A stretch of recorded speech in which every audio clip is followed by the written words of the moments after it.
Yo, what's up everybody? How y'all doing tonight?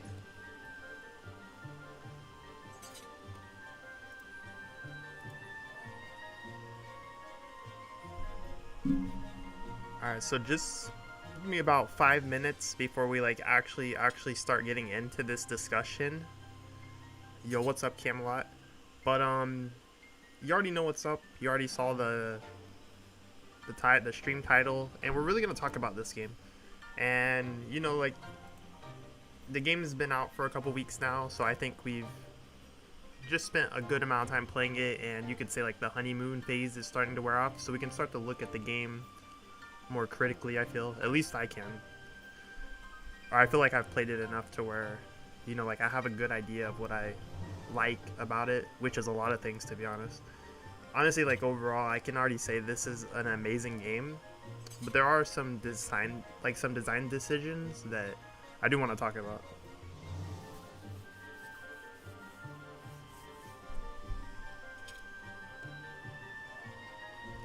Yo, what's up Eric? Yo Eric, have you not 100% this game yet?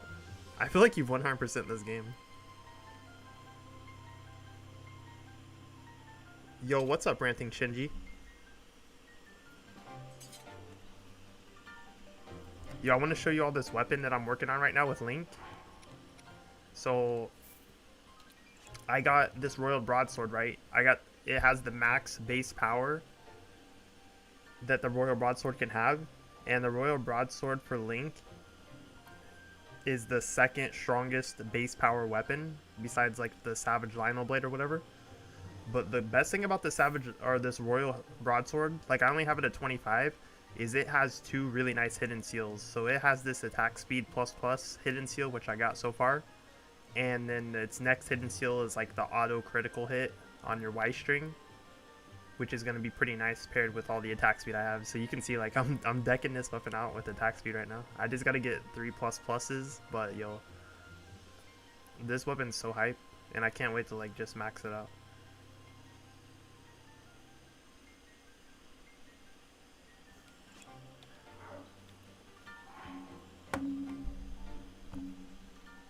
Alright, so give just one more minute. Give me 1 minute.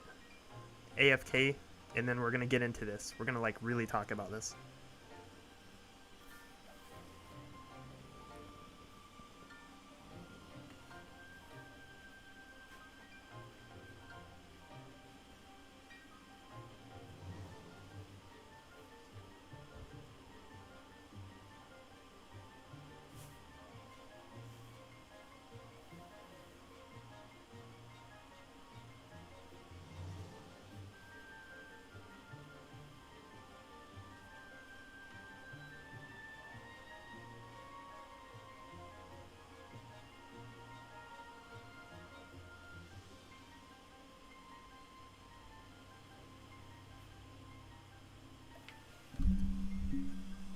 Alright.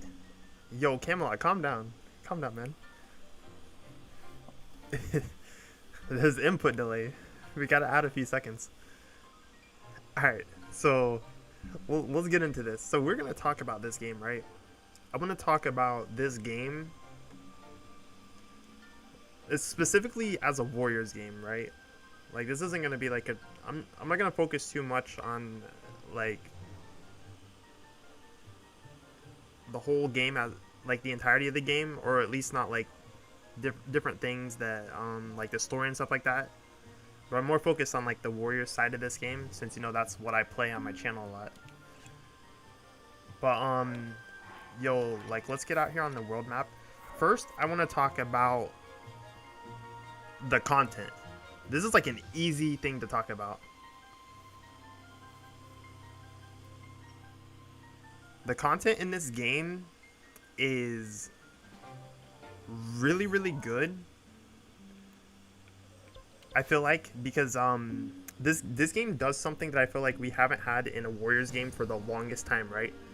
So this map system they have going on is really interesting, because if you've ever played older Warrior games like Dynasty Warriors 2 and 3, 4, like 2 through 5, Samurai Warriors 1 and 2, So these games were really interesting because they kind of encourage you to try every character at least once and play through their campaign and just build them up one by one, and you learn like you get the power-ups. Like you have to beat these enemies and they drop the power-ups, and you see the character progression like just really unfold right before your eyes, right?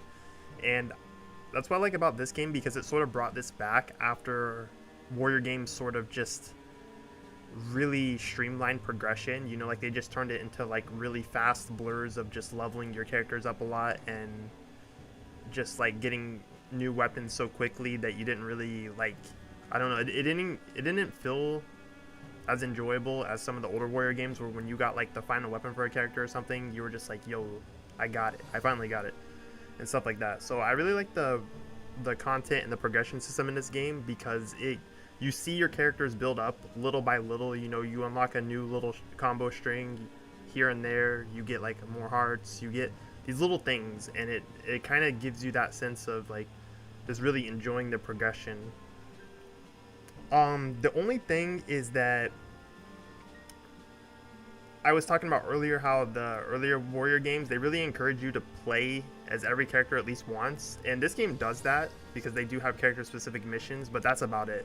This game only encourages you to play as the characters at least once, and then you probably bench them until you get to the end game and you're like, you just pick your favorites and stuff like that. So I'm kind of disappointed that they didn't have more character exclusive content, and this was sort of something that the first Hyrule Warriors did really well, right? The first Hyrule Warriors had a lot of really challenging content. Like I'm sure if you played vanilla Hyrule Warriors 1, and I'm sure some of you all remember that stuff, trying to clear like Rudo's exclusive missions and stuff like that, like yo, that was real stuff, and we don't really get stuff like that in this game, which I'm a little disappointed. So I feel like they have such a cool roster in this game too, right? Like each of the characters in this game are really unique and interesting, so they didn't really capitalize on making us play and learn these characters the same way they did in the first Hyrule Warriors. You know, this could be a mixed bag for some people, because I know some people dreaded playing as certain characters in the first game. I actually like overcoming those challenges and stuff. You know, I uploaded a lot of that content actually on YouTube, which I know people really like those videos. I actually like just playing as Rudo and clearing her missions and stuff like that. But I feel like that's missing from this game for how cool the roster is. So that's probably like one kind of con I have with this game. It has such a cool roster, but you're probably just gonna focus on the handful of characters you really like, or you're just gonna max everybody out as like a sort of a second thought, or just like an end game goal, right? So I think this game has like a lot of nice content and design, but they don't give each character enough spotlight, which, you know, that just depends on your perspective of that. In the same light, you can say that they gave you the freedom to sort of play as who you want. So that's another thing. Like, some people prefer to just play who they like, and, you know, some people might like getting to try and like learn each character. So there's definitely like two sides of that coin. Next up, I want to talk about level design. So level design in this game is probably some of the best and the worst, and I want to go to one specific mission. This is like a mission straight from the demo. Like this explosive, handle with care. So let me get right in this. Level design in this game is some of the best and worst at the same time, but this mission is an example of like really good level design. So, you know, like this mission, you have these explosives, right? These bombs placed like very like specifically around the map, and if you effectively use the bombs, like you can clear this map like super fast. You know, like you can just hit your objectives cleanly and precisely. So I really like these types of levels. These are kind of levels that I don't want to say we haven't seen stuff like this in a Warriors game before, but maybe not this specific. So I just really liked these sort of levels where they really just laid everything out in such a detailed manner, and you know, like they really encourage you to learn, like utilize the level design, right? Because if you don't utilize level design, which I'm not doing a good job of right now, you know, like this mission ends up becoming a lot more difficult to clear. But if you do utilize the level design and you understand the level design, then you know, like you can clear this mission super effectively. So I like a lot of the level design ideas they had in this game because they actually push you to understand the level. The only thing is there's a lot of maps that are just kind of like whatever, right? They just throw you there and then you hit some enemies and it's kind of whatever. So we do get some nice levels that are thought out like this, and then we get some other levels that are just like there's nothing to it. You're just thrown right there. You probably fight a few bosses and call it a day. But yeah, that's how it is. Like I came into this map. I don't even think I had to come into this map to really talk about that. But that's how I feel. Like I actually really like Musou warrior games because of the map traversal, right? Like a lot of people probably talk more about the combat, but I like actually navigating the map in these games.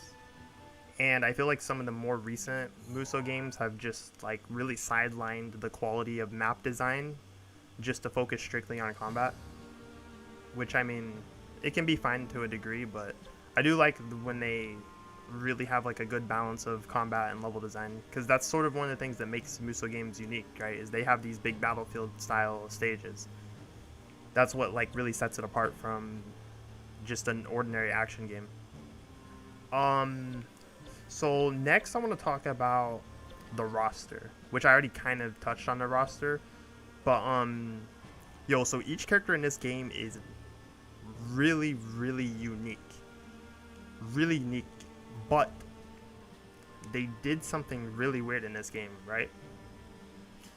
They added these attacks, so you get like you just look at Link, right? So he's got, you know, you have these unique actions, you got all your different strings as usual, but they added these certain attacks for characters that can force a weak point gauge. So like, you know, with Link, he has his Y times 5 into X, or his Y times 4 into X, and these moves can like literally force out the weak point gauge on an enemy. And this can sort of undermine how unique these characters are, right? Because I think a lot of people can see themselves just going straight to Y times 5X with Link every single time because it does everything, yo. It's strong, it forces the weak point gauge out. You throw a stasis, you do it again, you broke the weak point. So then you have Link, which is like, yo, this character is so insanely detailed. Like, he has so many tricks and techniques up his sleeve in terms of what he can do with his paraglider cancels, his bow cancels, and all that stuff. Like, he has a lot of like crazy tech he can do. But then you just like, boom, they added this weird mechanic, man, where you can just do this one move and win the whole game. So I don't know, like I'm kind of disappointed in that. Of course, you don't have to use that move, but it almost feels like, especially like when you get to the later game content and they're just kind of bombarding you with bulky enemies over and over, it just makes the most sense to use these moves because you know, like fighting like 20 guardians in one battle, you're just like, got to get it over with, right? So the characters in this are really well designed, but then the mechanics of the game sort of undermine the uniqueness of the characters. So I think that I don't know, for me, that it's not my favorite design choice they made. Like, I think the characters themselves are good, I just think that mechanic, and I even hope maybe in the DLC they may work around that. Like, maybe they'll make enemies immune to that.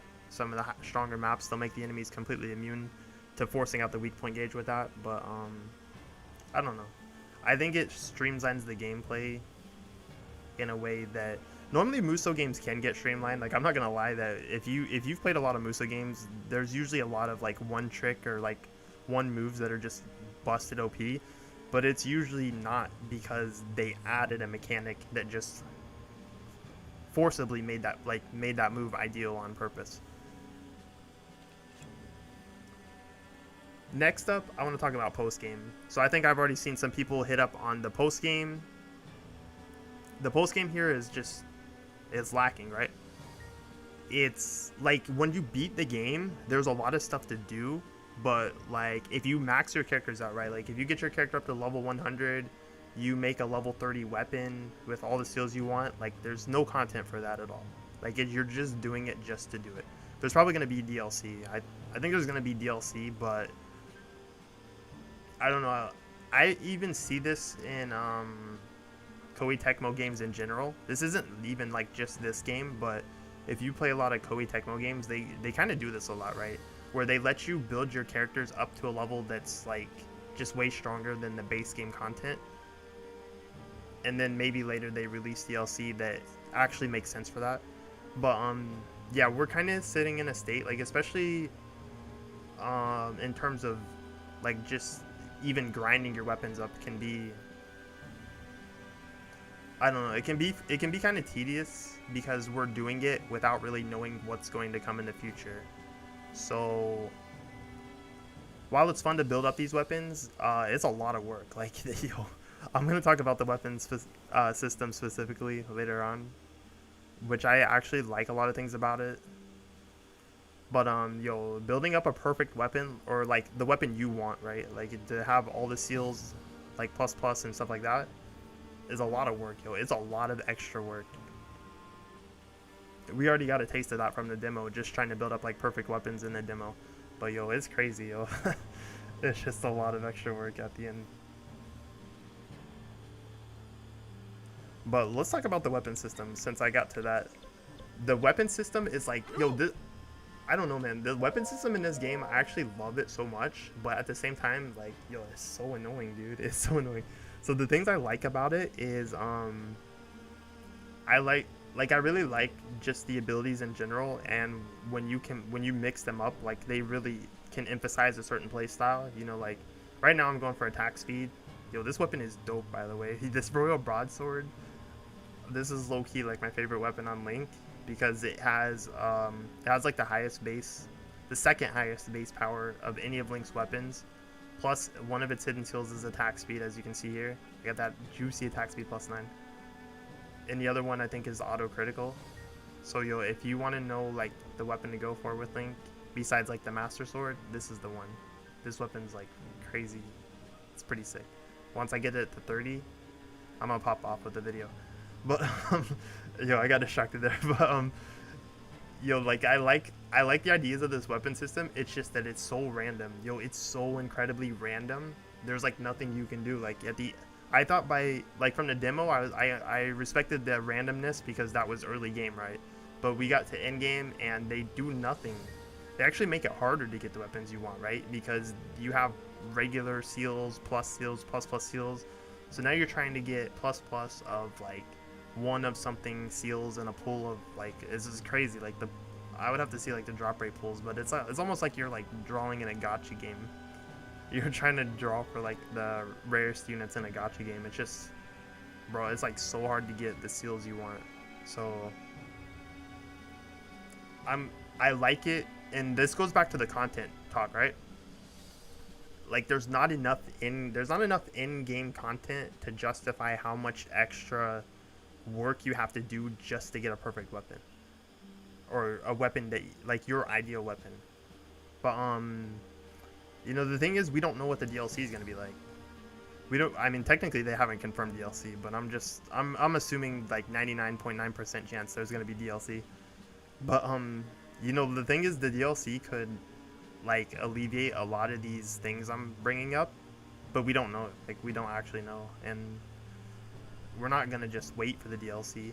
We're obviously gonna grind this stuff up, but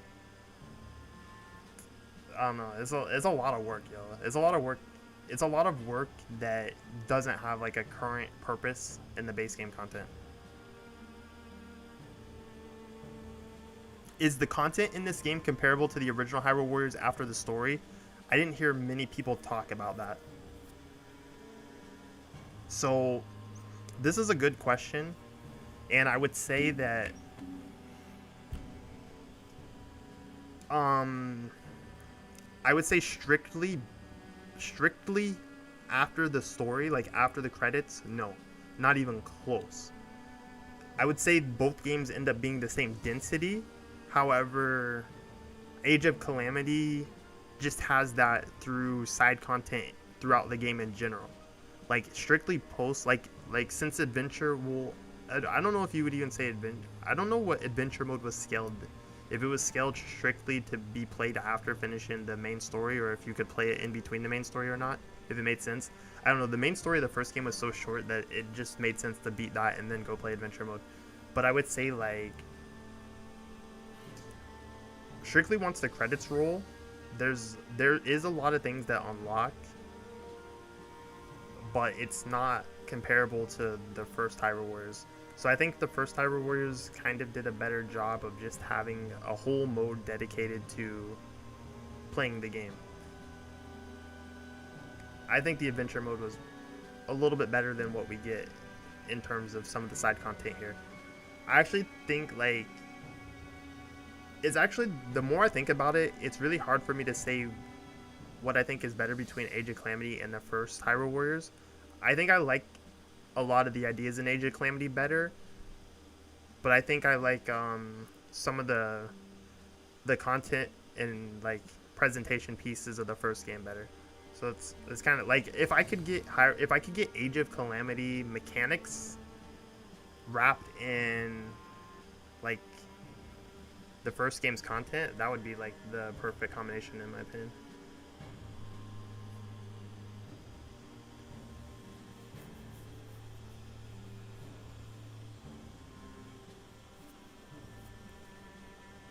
But I would say like I think that the first game handled the content better. Like I really want to see how they're gonna handle DLC in this game, because this is the thing. This is the thing. Like if they just give us more of what we are already getting in this game, just like higher levels tacked on, you know, like this fight, like Ganon and all this random stuff, like but they're level 90 now.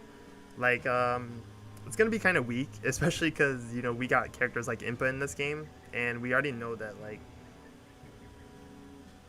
we're just gonna melt that stuff. What are they gonna do in the DLC?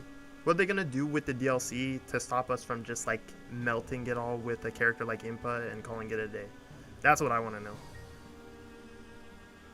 Because obviously the adventure map DLCs in the first game, you know, like they just had they were more the same, but they still had.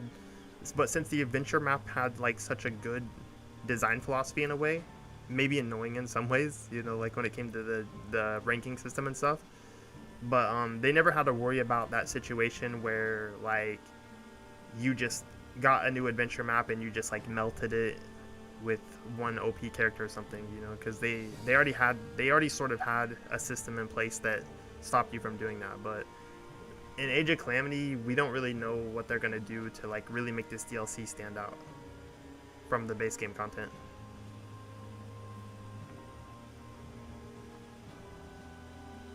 Siege of Fort Hateno, yeah, for the Siege of Fort Hateno, that's like the best stage in the game. That's like probably the single best stage in this whole game. Yeah, honestly, the whole cast in this game is really strong. I can't deny that at all. Like every character in this game can just do it. Especially once you build them up with the right weapon, like you can just do whatever you want. Easy.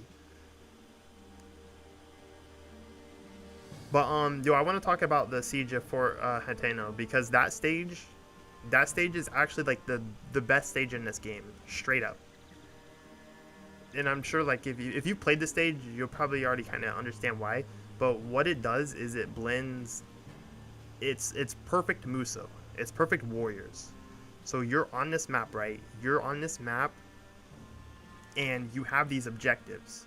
They're scattered around the map. You have your full 4-character party, and you gotta nail these objectives before the time runs out. You gotta think of the most efficient way to do it, and then you gotta do it. And they're constantly like hitting you with things like you have the base, you have your fort that can be attacked, and you have to keep that defended. So like this stage is literally the single best stage in this game in my opinion, and it's literally like it's the definition of a perfect Musou map, because it pushes your combat knowledge and capabilities, and your map navigation knowledge and capabilities, and your management, you know, like your team management or whatever, fort management, base management. So it pushes like all of the strengths of a Musou game to like that level. So I actually like that map a lot. It's such a good map. And I actually hope they get more, like, if they can get more maps like that in the DLC, that would be really cool. Because that was like one of the maps that just really plays on the strengths of this entire genre.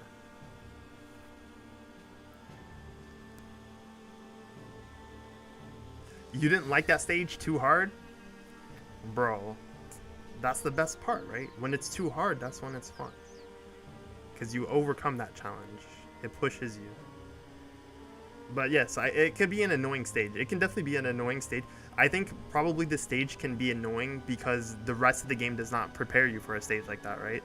Since this is like, if you, like leading up to that stage, like you're just hit with that stage. Like I remember the first time I played that stage, like I cleared it. Like I was on stream, like I cleared it, but I barely cleared it. Like I literally cleared that thing with like 5 seconds left, or maybe even less. I'd have to look at the VOD again. But like, yo, that stage came out of nowhere for me. I was like, bro, we haven't had a stage like this in the whole game that really like emphasized this, and like I just cleared that thing like literally by the skin of my teeth. Like that was it. But I appreciate that map. And of course it's like the map I've been playing most of the time to grind.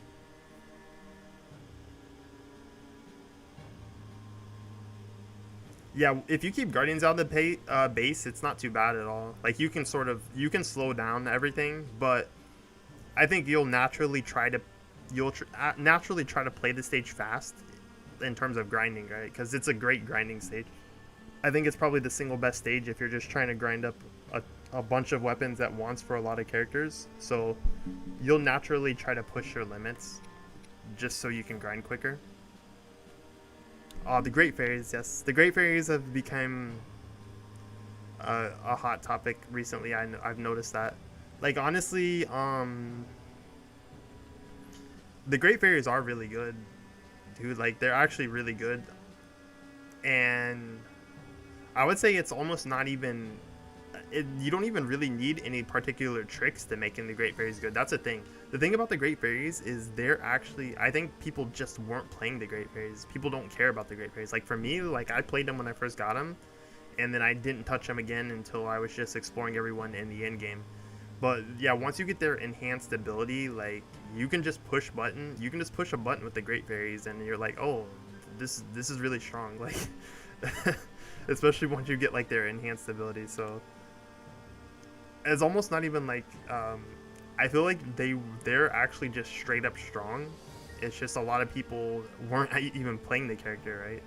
There's not a lot of like people haven't even been requesting that character for guides, and I've been paying attention to the characters people requested. I actually thought Great Fairies might be one of them because they're a character that you just see almost nothing about, but I just figure most people don't even care about Great Fairies, right? But now Great Fairies is catching traction now that someone has like visibly put out there in a wide scale that like you can just push these buttons with them, and it's like kind of crazy.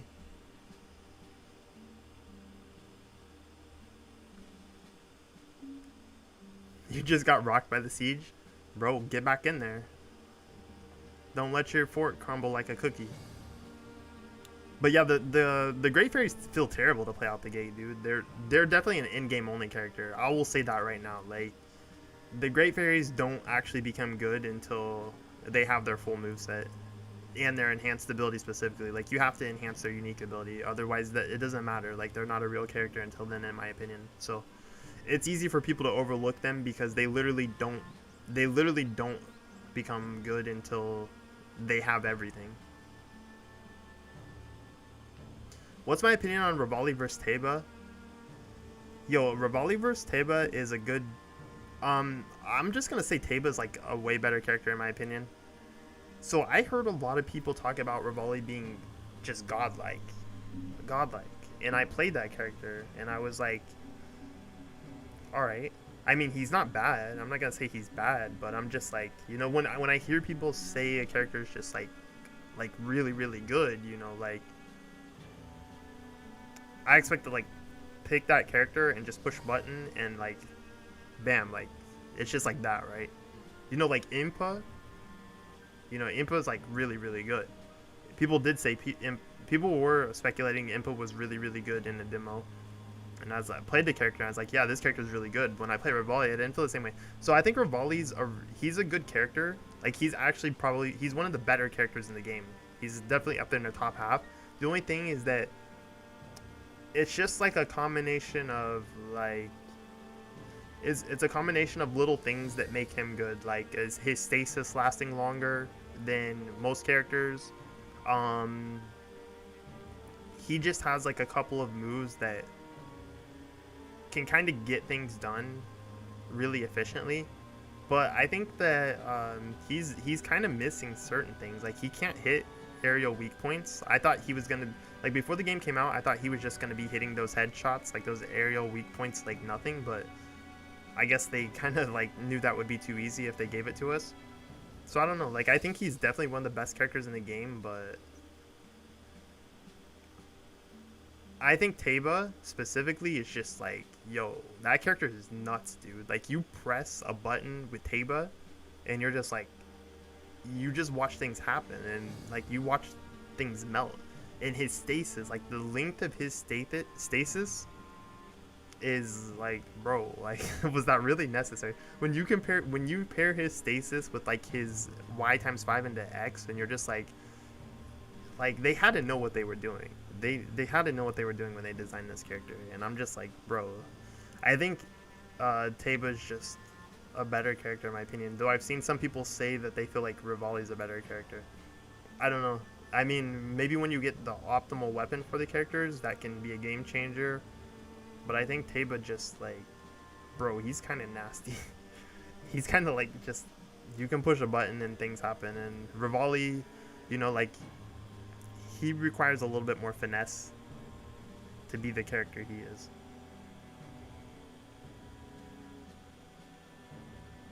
But they're both good. Like I will say they're both easy, like up there. They're both easy up there. Like Taba's just probably a little better, but he's a little harder to control too, because he doesn't have the fluid transition from air to ground like Rivali.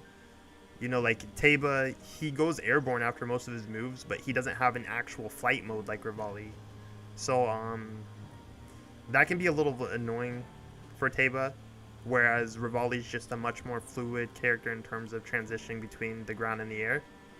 He has a little bit more mobility because, once again, Taba can be very stationary. However, he's not at high risk in his stationary options. Like he keeps himself well out of risk.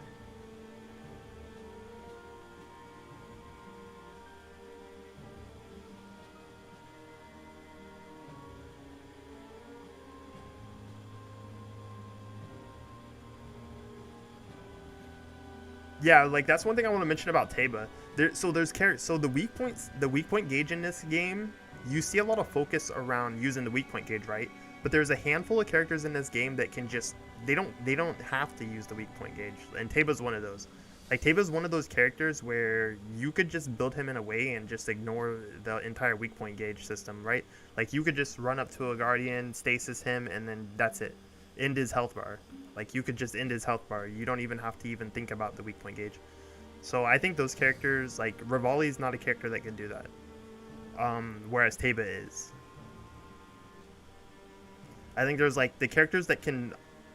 Since I brought that idea up, let me look at the roster. But the characters that can do that is obviously Impa. You know, Impa can do whatever she wants. So we'll just say that right away. Impa is one of the characters that can just melt your health bar. She doesn't care about weak point gauges. I feel like King Roam can be one of those characters. I don't know. Like I would have to like try him out after I get him more built up against some of the harder content. But I think King Roam can kind of do that. Tarako is one of the characters that can because of his unique option. So his unique mechanic, it allows him to just stack damage. Like he can just stack damage like nobody's business with his unique mechanic. So Tarako is definitely one of the characters that can just do it. He doesn't need weak point gauges. Great Fairies doesn't really need weak point gauges. I would say Mifa kind of doesn't, but she kind of does. it's tricky. She can definitely do some stuff without weak point gauges, but I would say not as compared to the other characters. Bow of Light Zelda, she's definitely a character that could. I think Bow of Light Zelda is a character that doesn't need weak point gauges, and she can do a lot. And of course, Teba. Outside of that, I think most other characters,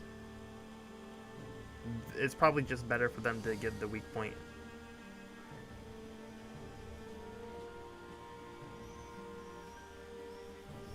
But yeah, there are certain characters in this game that just they don't really have to play the weak point gauge at like their peak power.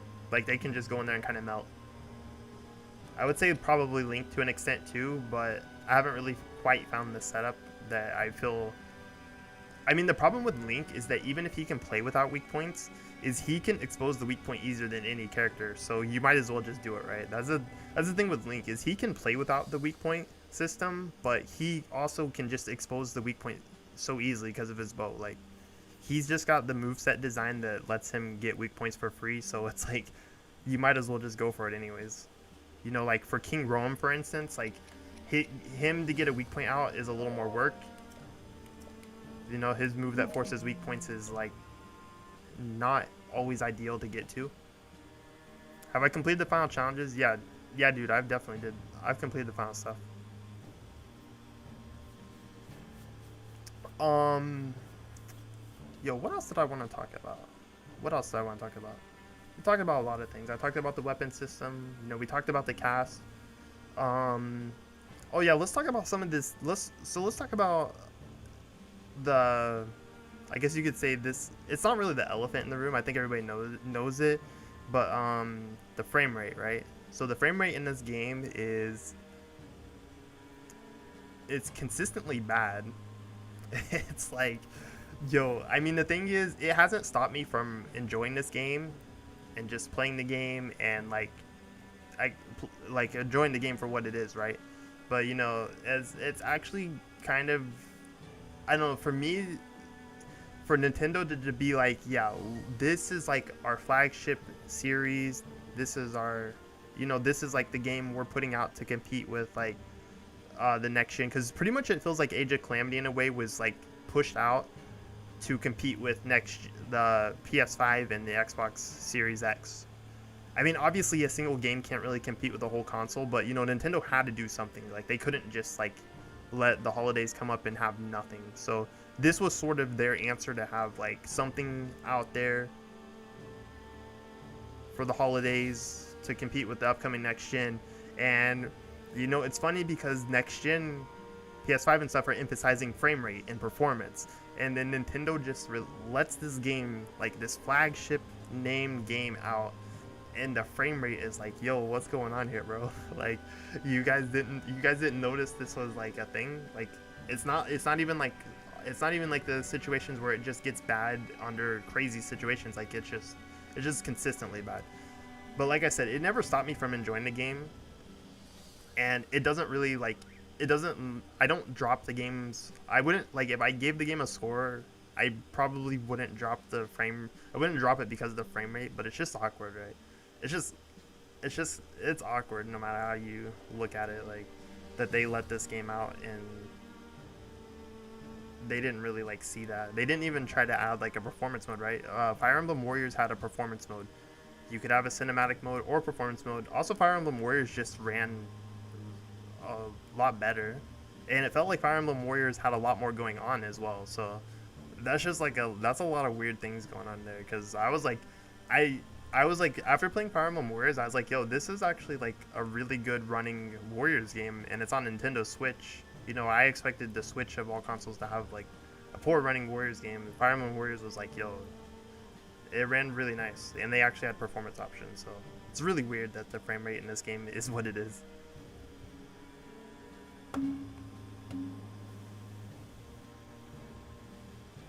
But yeah, it's like I feel like that's something they gotta do, right? They've got to add a performance mode, or they just gotta like straight up patch the performance like when the DLC comes. I think this game was probably just rushed out, which is maybe why it was like that. But it's just like I said earlier elephant in the room, but you really can't even call it an elephant in the room, can you? Because it's like, well, I guess that's the whole point of that term, right? Is that it's so obvious that it's hard not to see it, but it's just weird that it's weird to me. Like it's just it doesn't stop me from liking the game at all, but it's just weird that they let it out like that.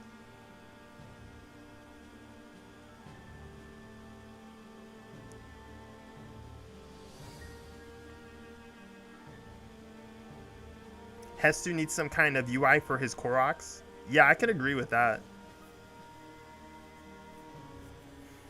Didn't the game get announced by in what, September? Yeah, the game got announced. The game got announced and released super quick.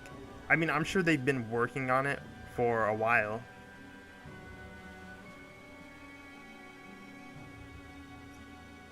But yeah, they announced this game quick and they push it out quick. And I already kind of mentioned why, because it feels like this game was sort of rushed out to combat, like to be something for Nintendo to have on the table for next gen and the holidays.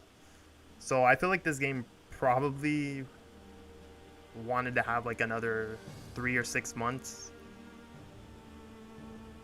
maybe just to like polish it up a little bit more, but who knows? Who knows? But you know, the game actually. So I don't know if any of you have heard, but this game actually broke like records for Warrior games, right? Like I think it's like literally the best-selling Warriors game right now. I don't know if it's the best-selling like of all time or if it's just the best-selling within its release window. But it said that it sold like what 3 million copies. If there's even a Warriors game that have sold that much, it's probably only like 1 or 2 games, and that had to be like back in the early days when Musou was like at peak popularity. How do you like the quests? So I talked about the quests earlier, and I actually like they're some of my favorite and my least favorite in a Musou game. So I was talking about one of the missions from. I'm just gonna go over this super quick, but like one of the missions that was in the demo, right? The explosive handle with care. Like I talked about how that stage was like so well designed in terms of utilizing the level design and the objects they place so that you can clear it effectively. And if you don't use the levels design effectively, then it takes longer to clear. So I think like levels like this are really good, but then you get a lot of stages that are just kind of boring, like dump you and you fight like a couple bosses and that's it. I mean, those stages aren't bad, but they have a lot of those stages, right? Like, they have a lot of those stages. I think that you don't need that many of those stages. You just need a couple that do what they do, but they got, like... I guess they kind of have them just to grind mats, effectively, because this game is, like, all about collecting stuff. Collecting different materials and tickets and weird stuff like that. So they kind of gave you a lot of missions that are just, like, intentionally designed to collect certain materials, which is fine, but I think that you should probably I think there's a point where you gotta like also think about having interesting stages too, rather than just giving us like the go-to material collect map. It's like, oh, I want to collect lightning materials, so I'm gonna go do the anti-lightning map or whatever.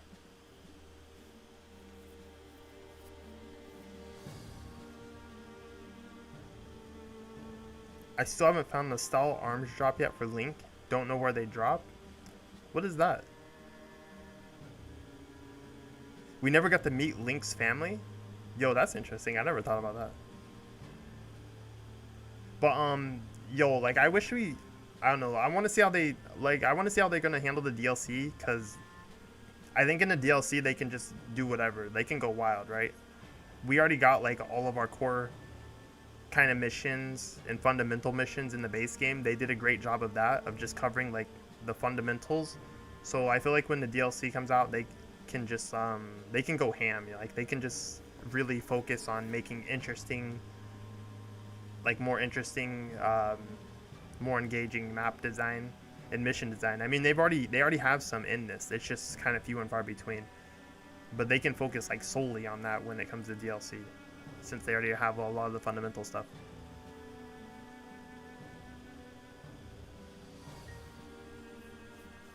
I think the character count in this game is fine. I think it's actually The character count in this game is a lot larger than I thought it was going to be. I think there was a time where we actually thought that it was just going to be like the champions, Link, and like a couple other characters, but they actually just turned almost everybody. They just turned characters playable, man. Like, so I think they did a good job with the roster, especially when you consider how unique each character is. You know, every character is very exclusive in design. So I think the roster is good.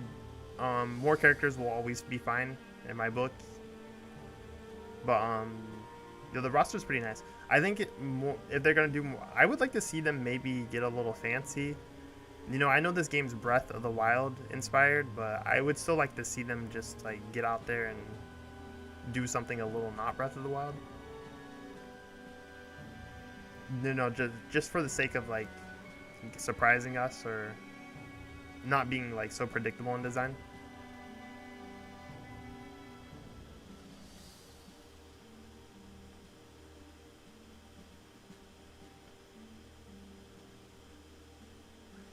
There are some weapons for Link that are literally skeleton arms of enemies. For real? Like, for real, for real? That's like something people said, or they've actually found it? Alright, so I've talked a lot about what I want to talk about. So let me... So, alright, I'm going to start asking you all some questions. So first off, I want you all to give me your rating. Like, this game from a 1 to 10. Just throw out your rating. Say one thing you really like about this game, and then say one thing that you don't like or you would want improved. So I want to hear all of your opinions. I want to hear you give me your rating, and then one thing you like and one thing that you don't like or would want improved.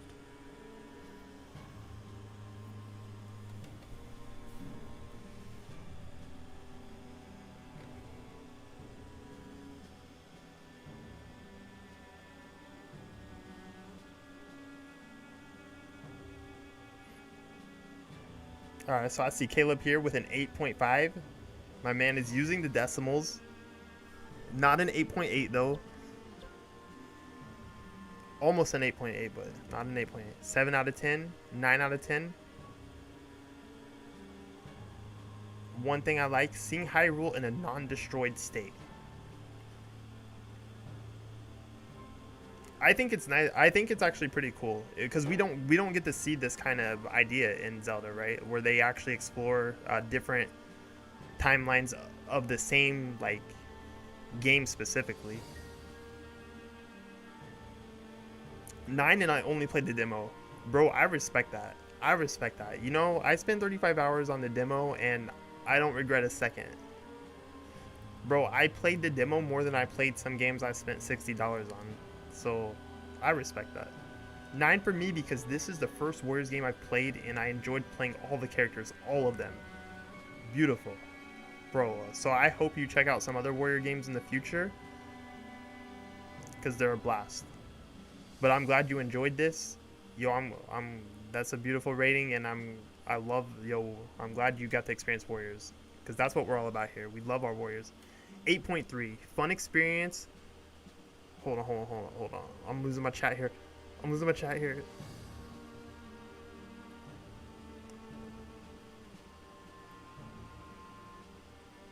Okay, alright. So Andrew Yu, he says 8.3. Fun experience with a wide range of playstyles. Weapon grinding is a pain. That's so spot on. I respect that. I give the game a good 8 out of 10 from Josiah. Yo, Eric with the 8.5. Yo, I respect Eric's rating because this man has been going hard on this game. He's going mad hard on this game. He's been going harder than me on this game. 9 out of 10. Needs a better frame rate and more missions that force you to use certain characters. Though that's truly respectable right there. Those are two things that I touched on here, and I agree with that. One thing I don't like, Caleb says, one thing I don't like, being too focused on Central Hyrule and not exploring other areas of pre-Calamity Hyrule. I can respect that for sure. We definitely don't.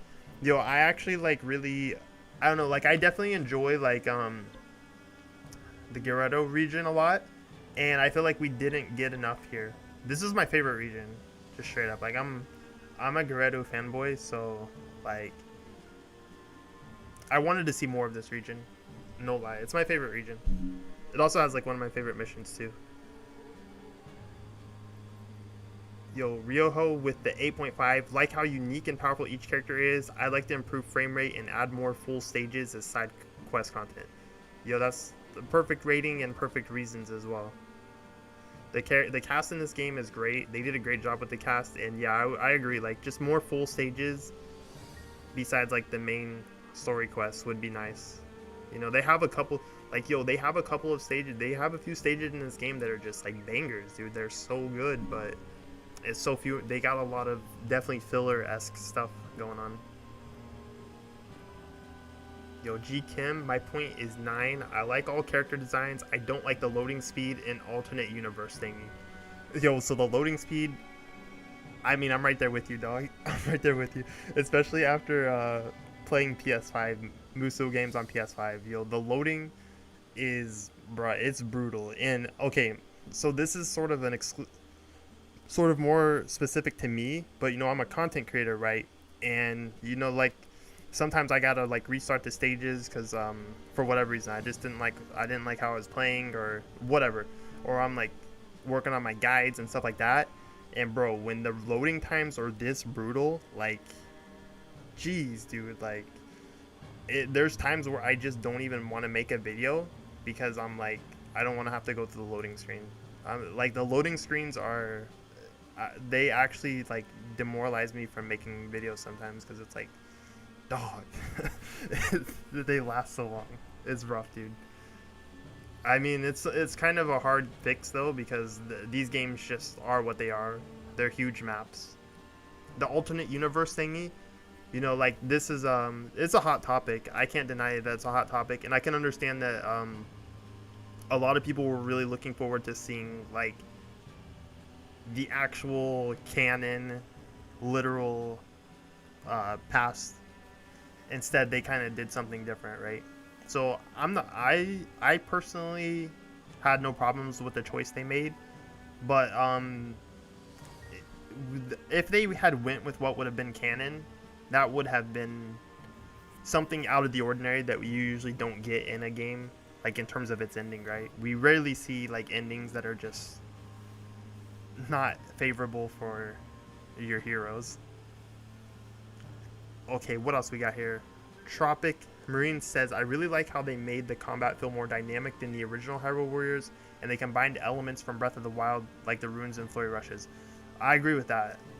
I talked about that in my stream a handful of times, but the Breath of the Wild mechanics perfectly merged with Musou, right? Getting stuff like parry and the paraglider and the flurry rush and just the rune system and everything. Like, it all was like a perfect mesh for warrior games.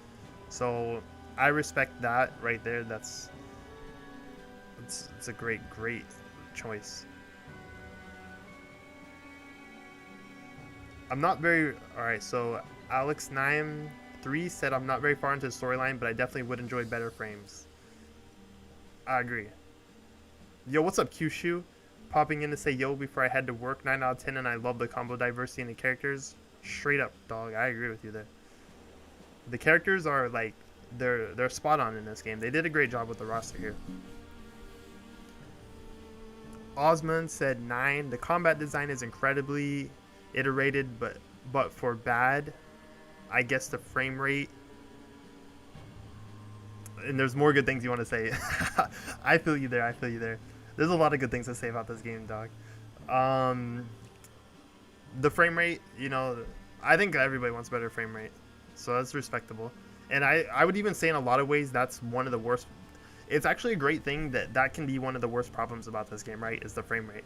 Like, that's like one of the worst things we have to say about this game isn't even like necessarily tied to its design, the game design itself. It's just like some poor optimization or hardware related issues type thing. So I think that's always a good thing, that the game design itself is not something we have like a huge problem with. I don't think there's any glaring flaws in this game. I would say that like straight up. That's one thing for sure. Like, this game doesn't have, in my opinion at least, it doesn't have like a single glaring flaw besides like maybe the frame rate. Andrew Yu said, I wish they didn't just rip the map from Breath of the Wild so we could speculate on why stuff changed. I think that's fair. I actually think it's kind of interesting that this game just so perfectly utilized the assets from the Breath of the Wild. I mean, it's like what, like a 100-year difference. So I mean, in 100 years, a lot's not going to change in terms of environment, right? But things would change. I mean, if you look at like our real world, you know, like 2020 versus 100 years ago is a different energy for sure. I mean, we can't say entirely since, you know, that was before our time, but yeah, I feel like the 100-year gap isn't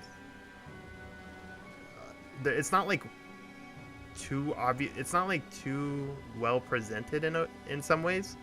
It doesn't feel obvious, right? It doesn't feel like, I feel like there could have been like more to signify the differences or the changes over 100 years. But who knows? Maybe there just wasn't that many. I feel like they underused Aster in the main story, though. That's my main complaint. That and Suga died. All right, so Aster, he was definitely very underplayed, especially if you compare him to the first Hyrule Warriors main villain. I don't even remember her name. Bro, can somebody please tell me her name? I forget her name even though I loved her. But yeah, I feel like the main villain didn't stand out as much here. Well, I mean, Ganon's still kind of the main villain, right? But Aster was like the main. He was sort of like the more exclusive. He was like the more exclusive main villain to this game.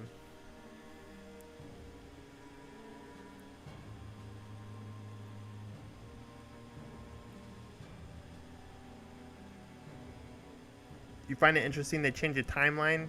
That's definitely a hot topic. I actually like how they show a butterfly on Tarako the first time the heroes find him. Big hint to the butterfly effect right there. That's actually a really cool touch, and that actually makes some sense too. I wonder, I never even saw that. I probably saw it, but I just didn't actually, I didn't think about how that might have actually been like a prelude or interpreting that. So I think that's actually pretty cool to think about. Yo, Flurry Rush is 10 out of 10. They won't let us see the champions get killed. Bro, y'all wanted to see the champions die? Like, you wanted to see the champions suffer. Alright. I'll see you. I'm watching. Y'all might be some sketchy people out there. I'm just messing with you, but you wanted to see our champions fall?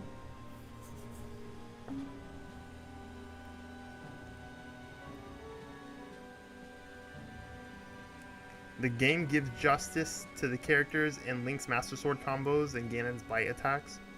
Yo, this game... Oh, Sia. Yes. Sia. Sia and her huge personalities with caps. Yo, Sia. Love that girl, by the way. I feel like she was definitely more prominent compared to Aster in her respective game. Suga, bro. Listen, Suga gotta come back in that DLC, right?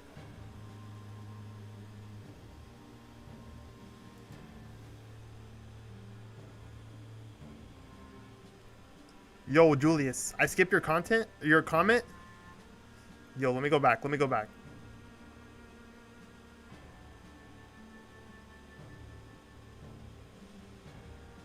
Alright, so Julius, you said 9, great gameplay, love the story, but frame rate drops, and extremely frustrating levels, each step like thunder.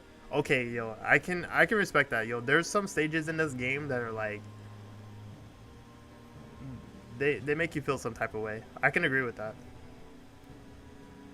Definitely, like, I'd say overall, a lot of the stages I feel like I just sort of steamrolled, but there were a couple that were just kind of like, you know, they made you feel some type of way.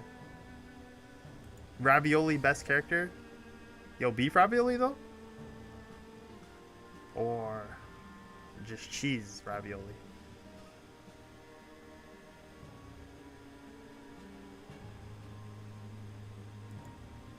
Yo, what's up, Ethan?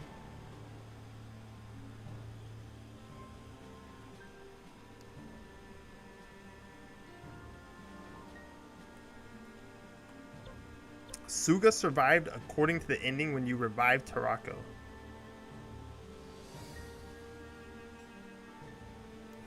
Ravioli is just very funny to me, honestly. Yo, Ravioli is a hater. Yo, he's a straight up hater, dog. He's a hater. He wants to see the world burn. He's he's like one of those forum guys that are just like, nah. He's an elitist. He's all those things, yo. He's just all those things. Not bad, I respect him. He's cool. Yo, what's up, Krasmataz? How you doing? All right, so what are your favorite rune abilities? Mine would be Ganon, Magnesis, King's Bomb, Zelda Stasis, and Cryosis seem to be mostly the same. Guess who's an Impa main? Yo, it better be you. Better be you, though. Yo, the better question is, who isn't an Impa main? Actually, I'm pretty sure there's people that like intentionally don't main Impa because she's so good, right? But yeah, not us real ones here. Us real ones, yo, we take that good stuff. We play that. Yo, we love that broken delicious. Yo, and I want to tell you right now that even though Impa is busted in this game, I think her loop, like her gameplay loop of being busted is a lot more fun than some other characters. Like, we've literally had characters in warrior games where their busted loop was just pressing one button over and over. So, right, you can think of like Pirate Warriors 3 where you had Fujitora Meteor. Like, I mean, it was kind of fun at first, right? But like comparing him to Impa, for instance, like Impa's loop of being busted is a lot more interesting. So I actually think Impa's like the right kind of busted. If you're gonna be busted in a Warriors game, you want to be like Impa busted, because Impa busted is busted, but it's still like you still gotta play the game a little bit, right?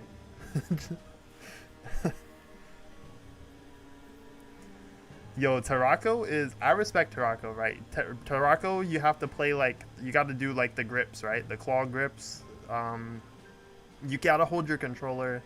The way I hold my controller with Tarako, right, is so this is how I play with Tarako, is I take my right hand and I use my thumb. I use my thumb on the ZR button. And then I take my left hand and I press the Y and the X. So basically, like, and I'm using my analog stick with like the palm of my left hand. So it's kind of weird. I wish I could like show you like on a camera or something right now, but that's how I play Tarako. So like, if you watch my Tarako video, that's how I was playing him. Like, I was moving, I had my palm on the analog stick and my left hand thumb is using the Y and the X, and my right hand is like focused on his ZR the whole time. So that way I can just like perfectly be pressing all these buttons. I don't know, that's what feels right to me. You probably don't have to play like that. I don't think you have to play like that at all, but that's just what feels the best to me. Like, I feel like I can get my inputs the most precise that way, the way I want them.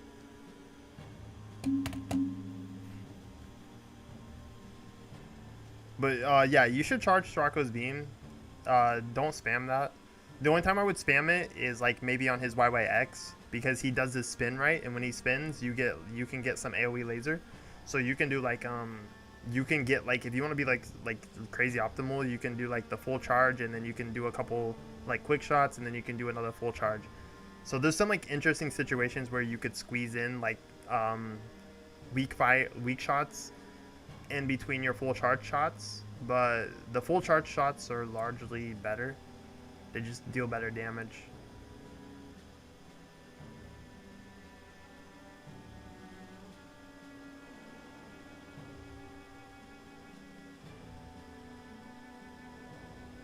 Yo, the Sheikah Slate. So I think the Sheikah Slate, let's talk about the Sheikah Slate, right? Because that's kind of something we're talking about. I think the Sheikah Slate is like good overall. But there can be like some discussion to be had by stasis just being the definitive option, like 9 out of 10 times. And the other abilities you probably only use because you want to counter, right? So I even had this problem. So this is a deep. I can have a deep discussion about this, right? Because I don't know if any of you remember like when I talked about Warriors of Orochi 4. So Warriors of Orochi 4 has this magic system, right? It has this magic system that uses the same resource. So you have like 3 different magic abilities, but all of them use the meter. So you have these certain abilities that are like just like usually each character has like one that's really really good, and then a couple other abilities that they're more situational, right? But the problem is that they all use the same meter. So once you use, so it's the same with the Sheikah Slate in this game, right? If you use one Sheikah Slate ability, you have to wait to use any of them. So this completely like dismisses your ability to use each ability for what it brings to the table, you know, because you're like, I could use cryosis here because it could be helpful, but then I could just use stasis because stasis is like perfect. So I think they like kind of messed up there. This is literally the same problem I had with Warriors of Orochi 4. Like you should, when you have unique options, you should not share them on one resource like that. You know, like Pirate Warriors 4 didn't have this problem because on Pirate Warriors 4, each of your 4 abilities charged on their own. They were completely independent of each other, so you could use them all. I'll say that's one thing Pirate Warriors 4 actually did really well because they had a separate bar that you filled up for each ability. So that's how I feel like the Sheikah Slate should have been. It should have been its own separate, each ability should have been its own thing so that you could have combined the abilities, right? It would have been like super cool to be able to combine like all of the Sheikah Slate abilities in fun ways, or just be able to use more than stasis because, you know, stasis is just like way too perfect. So I think they did drop the ball there. I mean, you do get the ability to reduce the charge of the Sheikah Slate by the end game, which does give you more flexibility to try out some of the other ones, but it's not enough. It's not enough. So I think they took something that was really cool and they kind of like shut it down a little bit in how fun or flexible it could have been. Or yeah, that's like a so Tacit the Terrorist said something good. Wish Slate had multiple charges like special. So that would have been good too, like just to have multiple charges. So let that thing charge and have like 3 charges so that maybe you could throw like 3 abilities out real quick. Of course, you have to wait longer for it to charge back up, but that would actually be really smart, and that's something they could possibly do with the DLC, right? They could, it would be easy for them to incorporate like a multi-charge system. I actually think that would be like one of the best ways to just straight up alleviate this issue is if they gave us multi-charges. But they probably might have to add another cooldown as well, like so you don't literally just use stasis 3 times in a row, right? Because that would actually be a problem too, right? You have multiple charges on your slate, but then you just use stasis 3 times in a row. So yeah, I don't know. I think they should do something though. I don't know. It would be nice if they did something, because I think they have to be seeing that stasis is just too good in 99% of situations.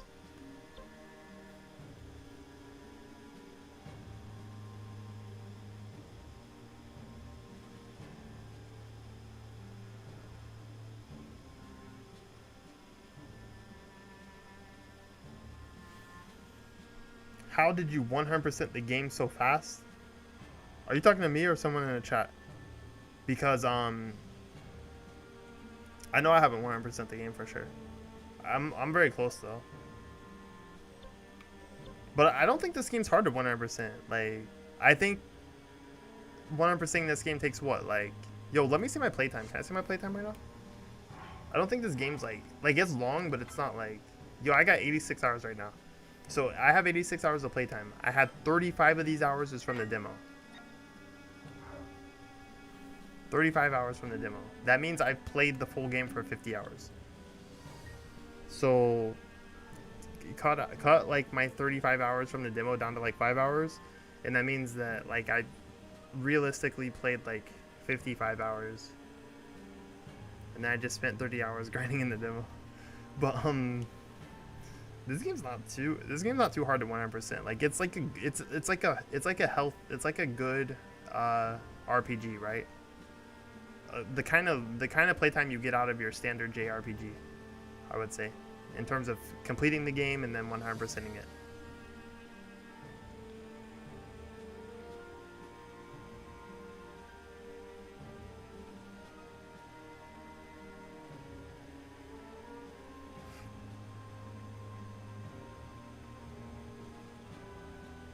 Yo, I think my Impa's almost level 100. My Impa, I don't even have a level 100 yet. Let me look. Yeah, Impa's like level 98. I don't even care about level though, to be honest. Like, the level's kind of like really insignificant in this game, it feels. You can kind of sleep on level a little bit, right? It's not a big deal. But, and of course, once I get one character to 100, I can just buy everybody else up to 100. I mean, my money's not looking too good right now, but if I really wanted to.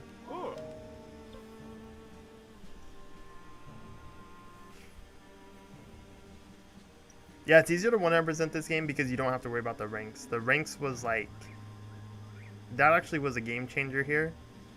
In some ways for the better, some ways for the first. I mean, it let you just play the game without like less stress factors, I guess. But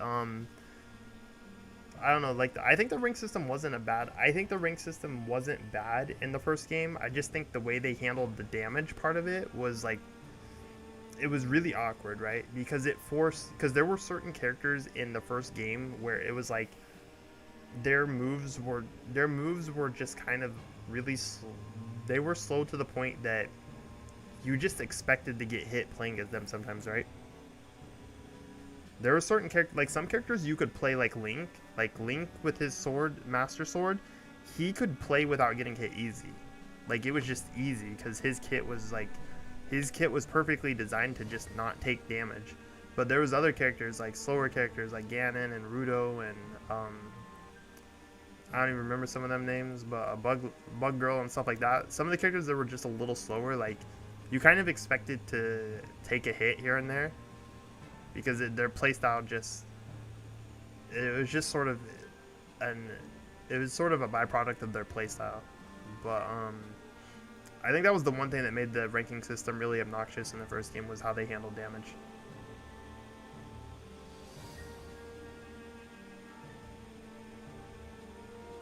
Yo, Slate Zelda she has great stasis abilities, bro. Her Slate abilities are godlike. All of them. All of them, yeah.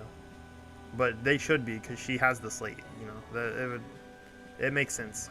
I think someone asked earlier what my favorite slate abilities are. I didn't really directly answer that question, but I would have to say like all of Slate Zelda's abilities are some of my favorites. You know, Teba's stasis because it lasts so long.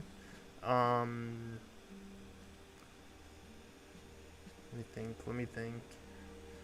I really like Link's, Sword and Shield Link's Cryosis, because it's just like an easy launcher. I like Impa's Bomb. Impa's Bomb Slate is one of my favorite bombs.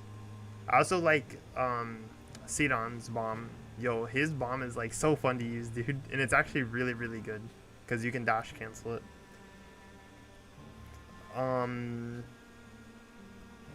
Dang, what else? What else? You know, Rivali's Stasis is really cool. I don't know.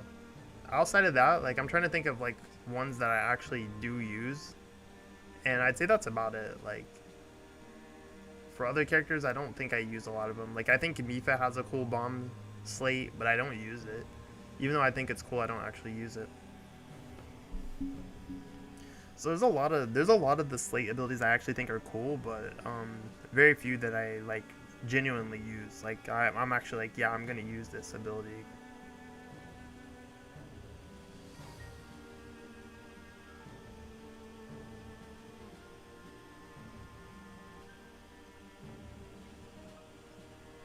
Yo, Slate Zelda minecart. Yo, that move is funny. It looks so goofy.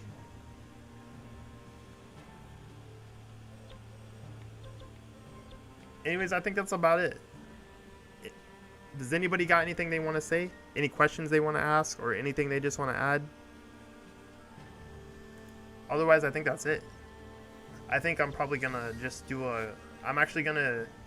so I'm gonna finish doing what I was doing earlier. So I'm working on Link's weapon right now, right? I'm trying to get, like, this weapon up to level 30, so I think I might just finish this on stream right now.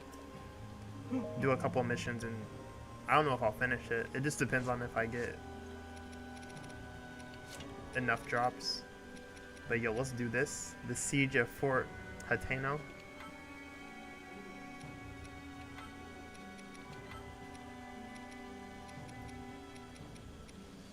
Yeah, so these are the 4 characters I'm trying to get some good weapons for right now.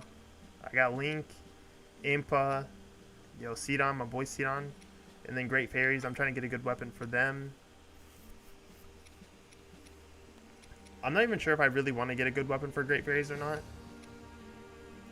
But, I think I'm more interested in getting one for, like, Mifa. What? Oh, excuse me. I don't know. It doesn't matter, though.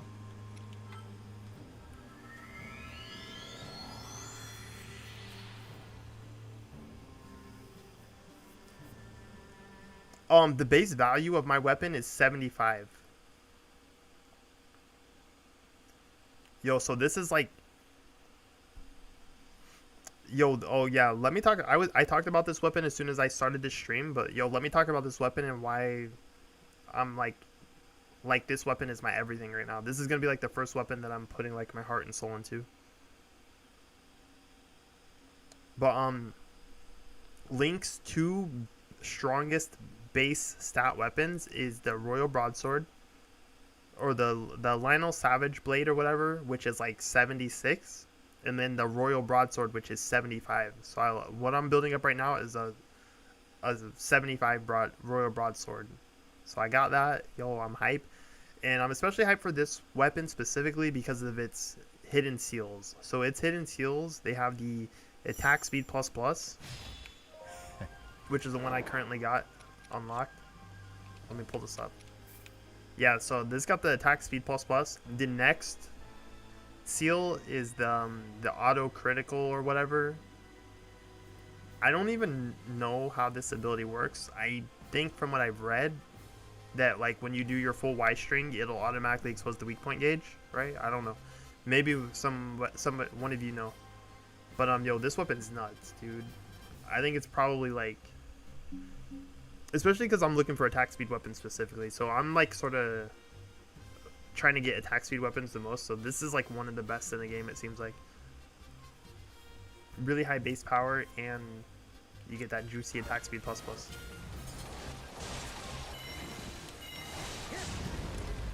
Alright, so my setup for this is I'm going to bring Sidon here to watch the base.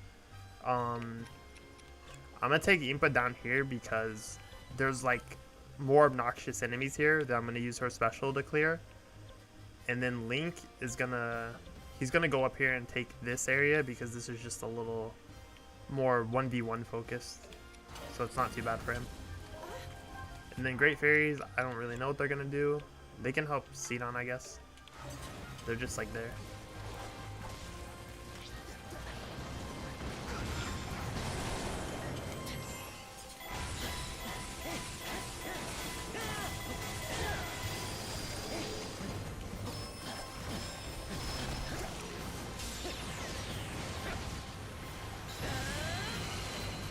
Yo, look at my boy Link go. They're already in my base.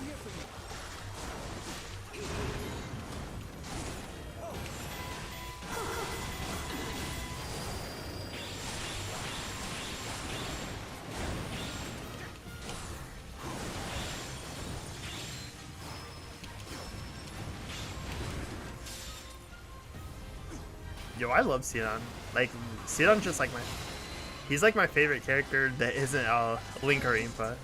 I love this dude. He's just way too cool. I got some Link up here though.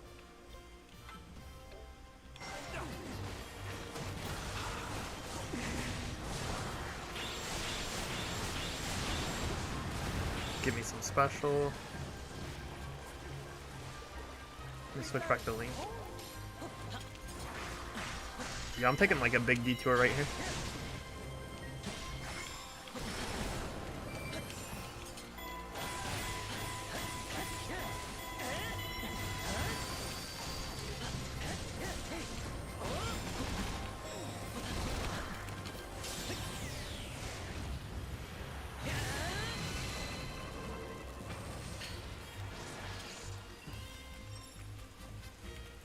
Alright, yo, let's get on Impa, because Impa's down here.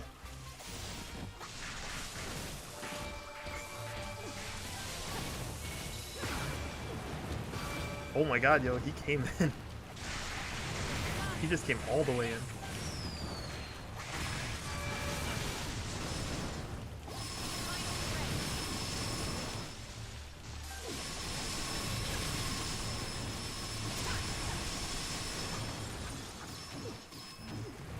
Yo, just imagine Impa like standing on your head, just like. Yo, why is Impa so good, dude? It's like they didn't even like. I feel like they have to know that they're just making busted characters. Like you cannot convince me that Koei Tecmo doesn't know what makes for a broken character in these games. Especially after they've made so many of them.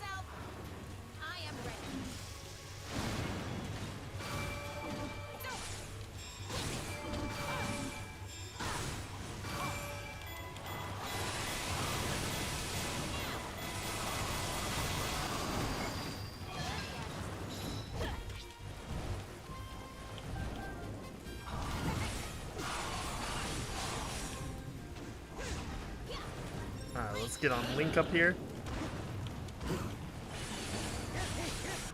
I gotta send Impa over here though. Also, I got someone in my base.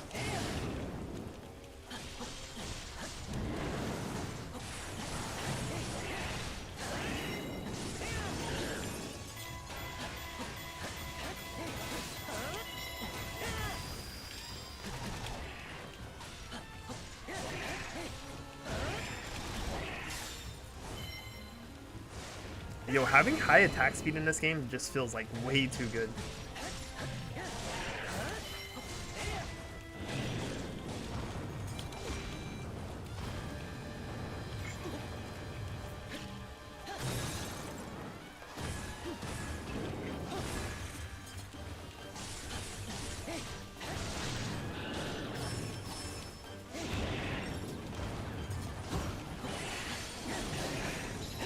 We don't need no weak point smash. Alright, let me go save my base. Yo, let me use the Great Fairies. My Great Fairies are like super under leveled, but that might not matter. Yo, look at that damage. Yo, look at that damage. Look at that damage. Dude, look at that damage.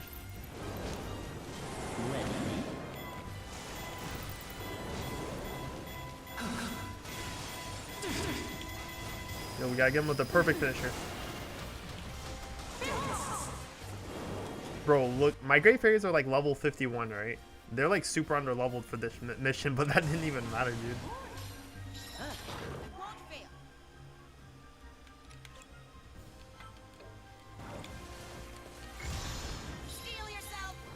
Sucks that attack speed apparently breaks Riju in a bad way. Interesting. However, I'm not gonna lie, with Riju, I'm probably going for a dash attack build. You know, like, if you watch my guide, like, I definitely talked about that. So I don't even think attack speed was something I was considering for her. At least not like a full attack speed build. I'm definitely more interested in trying the full dash attack build with her.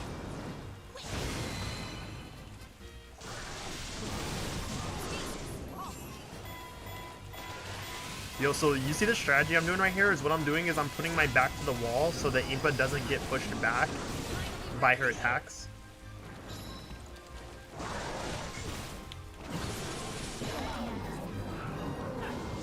Yo, so this right here, this is why I bring Impa down here, because this right here can be one of the most annoying parts of this mission, because you're just fighting so many enemies at once.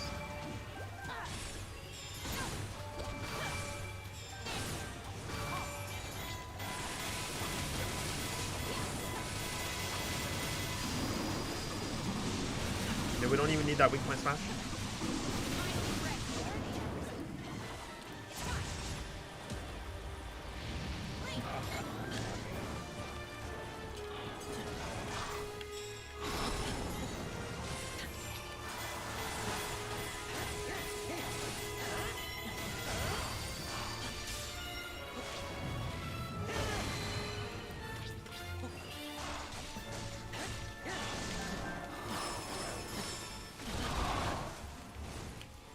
Y'all just like messed up everything right there. I was trying to do stasis.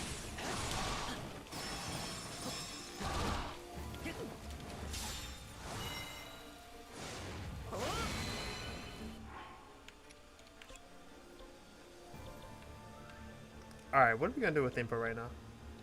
We'll go take out some Guardians, get some more drops, I guess.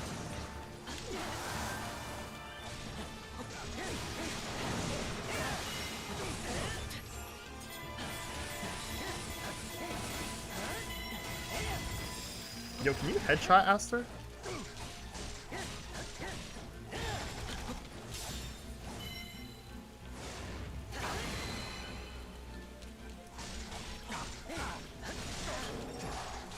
I think that's it. He's out, right? Yeah, he's out. Alright, let's get this Guardian in my base. Yeah, we gotta get... Ready to shine. I gotta get the right fairy. There we go. This is my fairy right here. Good. See? No, wait, this is the wrong one. You obsess me. I don't even know their names, yo. I gotta find out their names.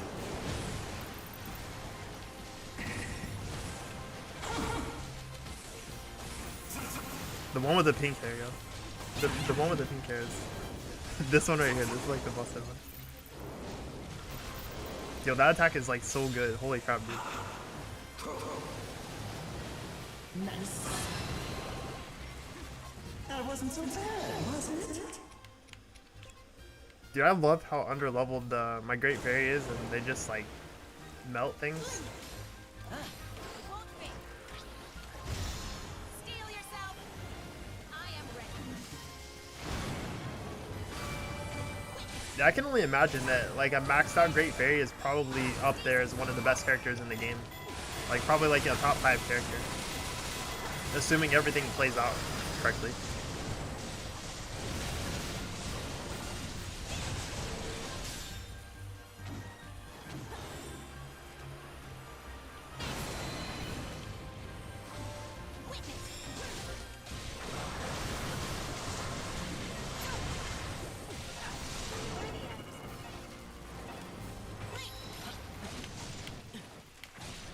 Oh god, I can't see.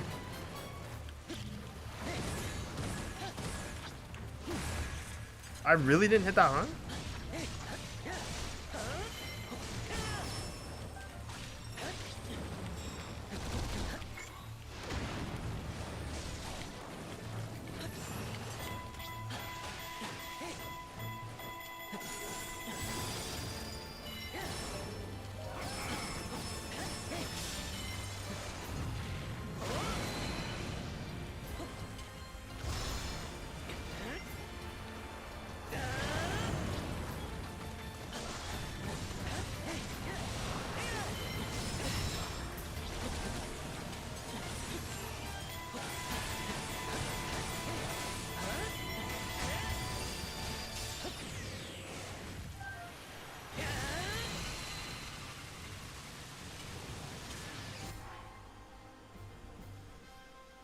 Alright, let's see.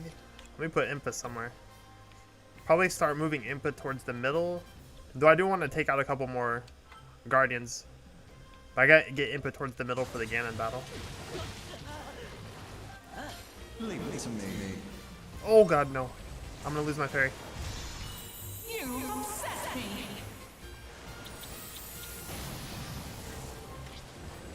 Go now.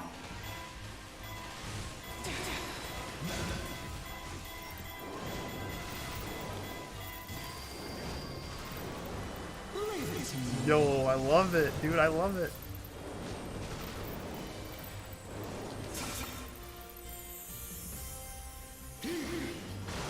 Yo, Sidon's just here for moral support.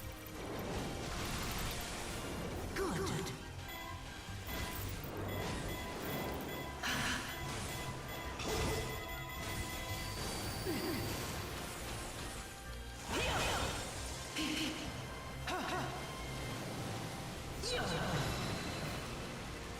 Yeah, Fairies being the worst character is, this is definitely, I think the only way you can think the only thing is who would be the worst character in this game.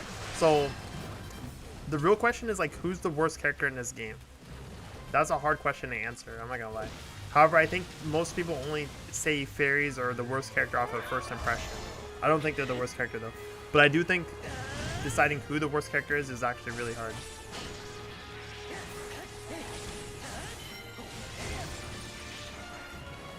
Especially if we start considering weapons, because I think when you factor in weapons, every character can just become like insanely busted, which makes it even harder to decide who's actually like weak.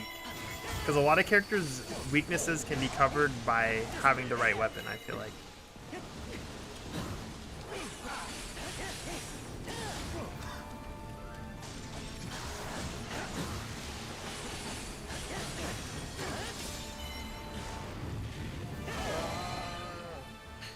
Yo, what's time? Ganon time. Steel yourself. Dark is underwhelming. Okay, Dark is I could see Dark being in the running for like one of the worst characters. So yeah, he's a genuine one. Okay, so Dark and Yonobu, and these characters are not bad, mind you, but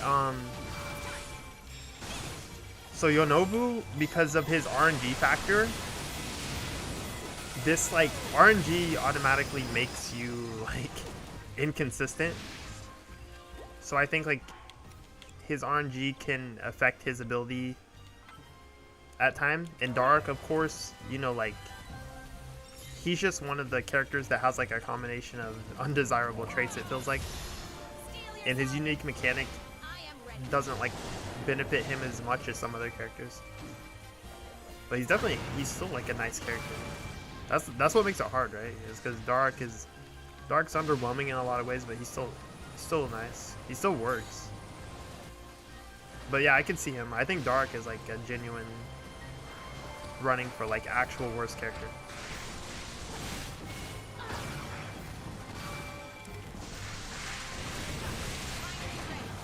Yonobu's actually pretty powerful with his roast canceled shielded C5. That's a mouthful tech right there that I'm very interested in. I can admit that I haven't played him enough to like really decide, like to really know. I'm sure like his I'm sure he's a character that's probably got some hidden tech into him, though.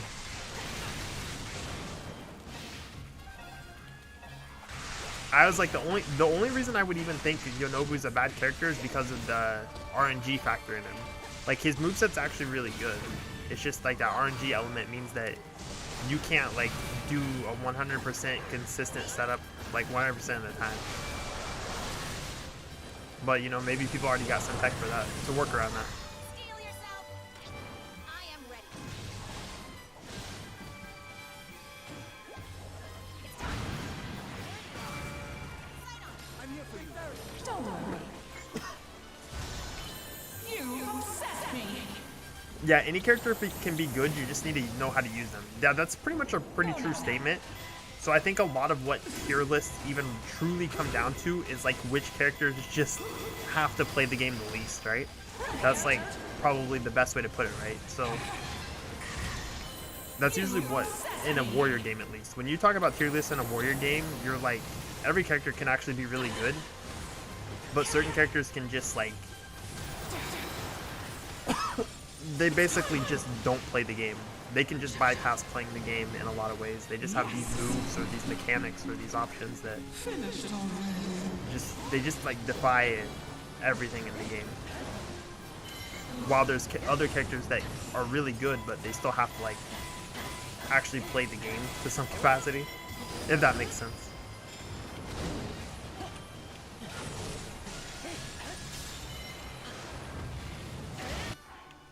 So I think that's like what a Musou tier list, a Warrior Games tier list always turns into, is like which characters can just like not play the game at all.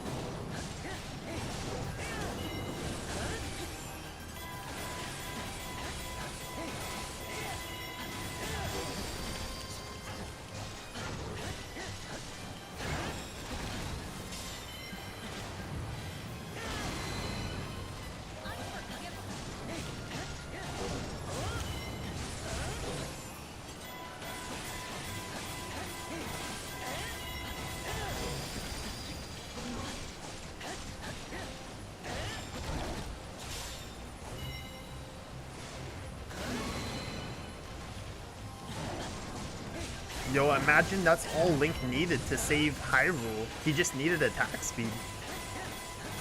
So in this timeline, Link got attack speed. And that's it. That's like literally the game changer, dude. Attack speed is the reason Link couldn't save Hyrule before.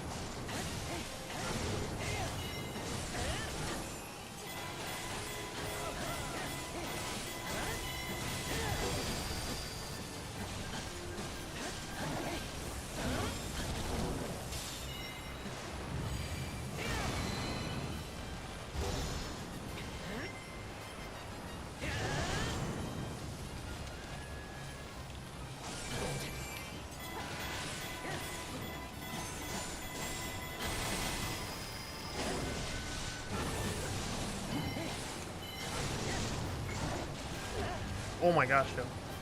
I butchered the combo at the end. That was almost like a 100%.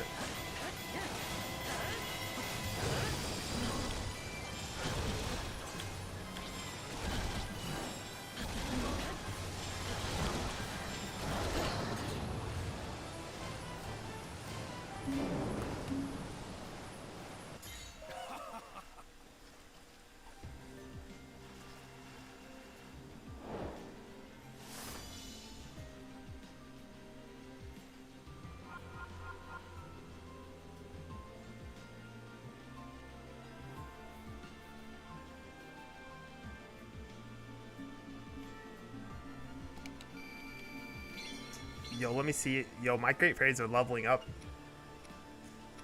Let me see if I can get this weapon to level 30. I think I still need a few more fodder, but I'm gonna try. Because the thing with Link right now is I have a lot of plus abilities that I don't want to use for fodder. Like when I get a plus ability, I try to hold that with my life. Because yo, those things are hard to get. Bro, they're so hard to get. Yo, look at Sidon getting these weapons though. Trash though. All trash.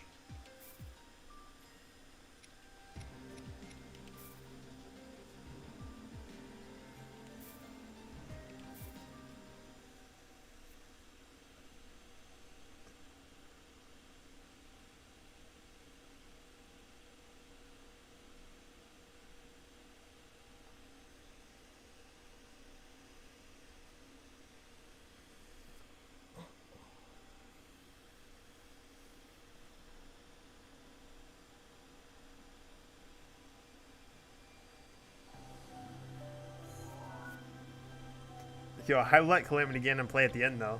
Yo, I let him play. So it was like a battle, yo. I had to make it look like an actual battle. Alright, yo, let me get this. I want this to 30. See, I don't want to use this weapon as fodder because it has my improved quality of found weapons ability on it.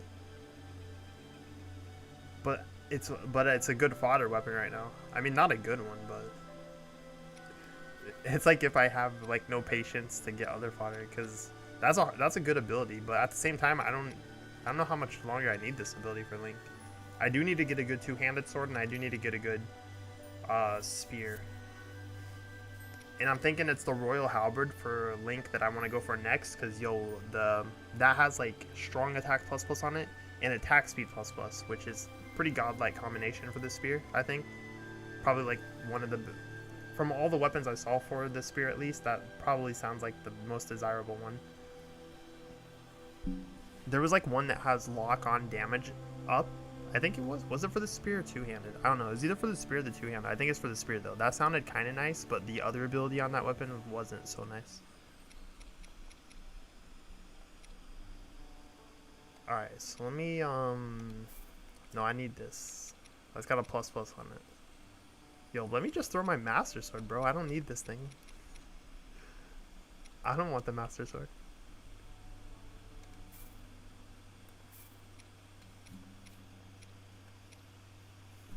Alright, I can toss this.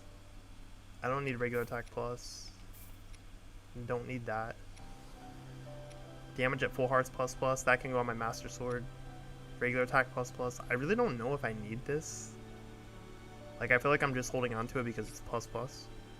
Damage to mid-air enemies. I do not need this. This is, I don't know why this skill exists in this game. Because you can't really juggle most of the most threatening enemies unless you just like freeze them while they jump in the air. I guess that's like, I'm assuming there's like gonna be some like crazy meta involving like stasis enemies when they're in the air and then using the skill, right? So maybe I'll keep this. Maybe I'll keep this for like some laughs. We can make a fun build out of that. Battlefield specific material drop rate. Do I still need this stuff? I feel like I don't need it now, but when the DLC comes, you never know. I don't need this.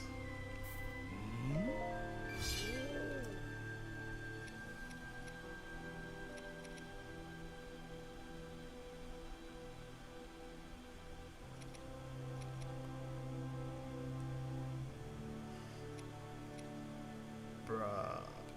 Alright, let me level this up more. Healing item effect. I don't need that. I don't need this.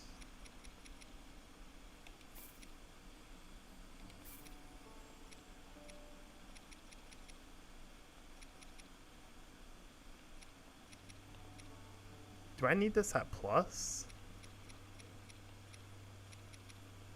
Maybe. Maybe I'll just hold on to it for now. Alright, let me see if I can get this up to 30 or not. Probably not. This isn't looking good to get to 30. Yeah, because that's 26, 27, 28. And I still got like a whole level. Yeah, so I'm gonna have to... Oh wait, I still got my spear down here too. Wait. Yo, we can almost do it. But I feel like I should just keep this. Because I kind of need that ability. But I'm at like 28 now, right? Pretty good. I'll probably have to do like a couple more, just like a couple more missions. And then I can get that to 30.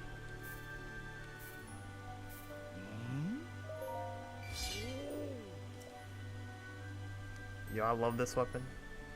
Yo, when I get plus plus on all these attack speed, that's it. Yo, it's a wrap. It's a wrap.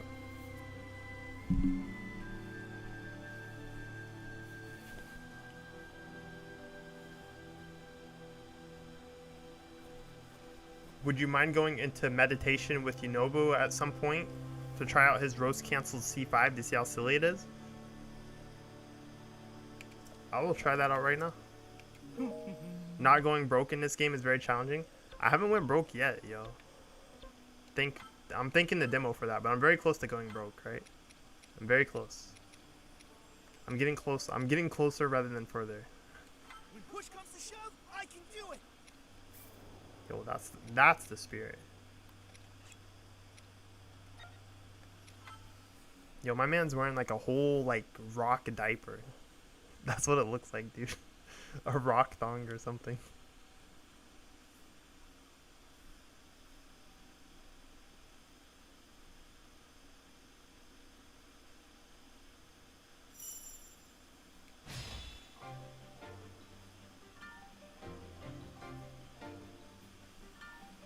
Alright, so roast canceled C5. Take this. Is there a specific point?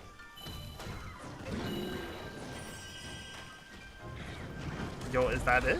Is that it?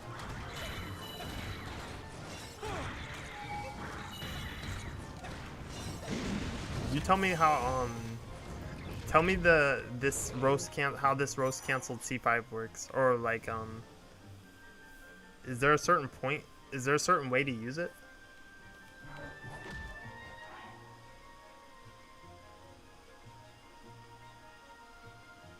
So basically have his orange shield on, and after you activate C5, press his character action skill as he hits the ground. Alright, let me see. Is this the orange one, bro? Which one's orange? This looks... I'm guessing this is the orange one.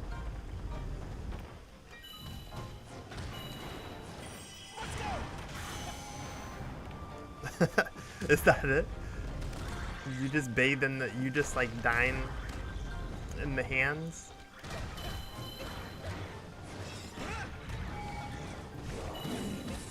But that actually seems like a really good cancel point though.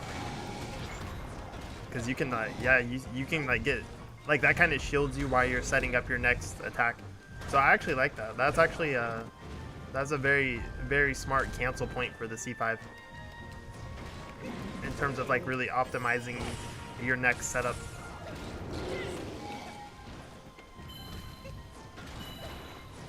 I'm sorry. Dang, dude, that's actually really nice. Dude, he just came out with his weak point gauge broken. What the heck?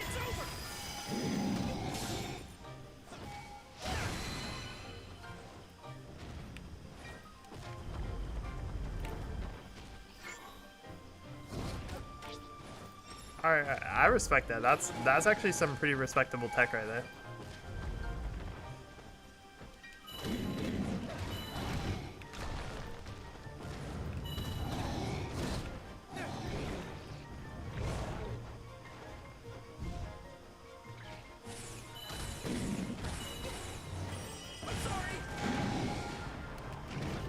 Yo, that does a lot of damage too. What the heck, bro?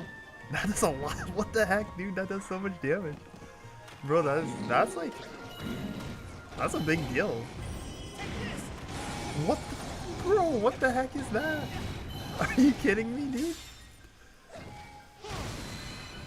Dude, that's actually ridiculous.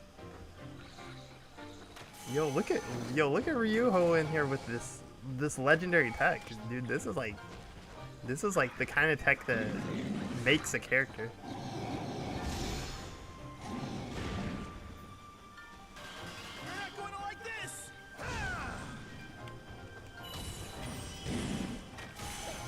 Yo, did that rock just fall? Did you see that? Like, I roast canceled and it looked like the rock still fell. Is it, are we gonna just sit here and lab out our boy right now? He got stuff going on. I need to try this again though. So it looked like when,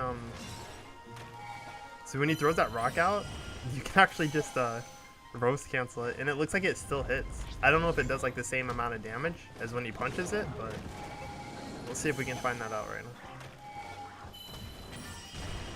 now. It still does pretty nice damage, so I have to see how much damage it does when he actually punches it to compare.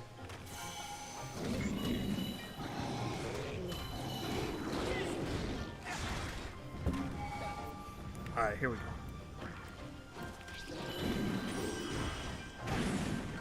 Honestly, the difference is like very small. It looks like he does just like a tad, like maybe 10 or 20% more damage when he actually punches the rock. But it looks like canceling out of it and letting it fall. The only thing is I don't know if that was exposing his weak point gauge when I let it fall out of the cancel, but that's something, yo. Let me see if I can. Yeah, it still forces the weak point, so. Yo, what is this character? This character actually kind of. Yo, and also, this is something that I, like his stasis, I think this might already be like a more common thing, but like the way his stasis, you can either like just keep spamming the air attack, or you can actually, or you, like the way his stasis, you can cancel it while he's airborne or when he touches the ground. So, my man Yonobu is actually like a really intricate character, it looks like. I mean, I already thought he was like kind of complex in a way, but I got like just in this 2 minutes of labbing, I got a newfound respect for this character.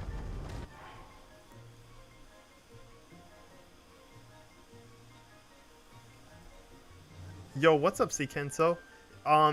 Yeah, we've actually been talking about Great Fairy a bit, and yo, Great Fairy's yeah, Great Fairy's pretty godlike. We don't sleep on the Great Fairy anymore.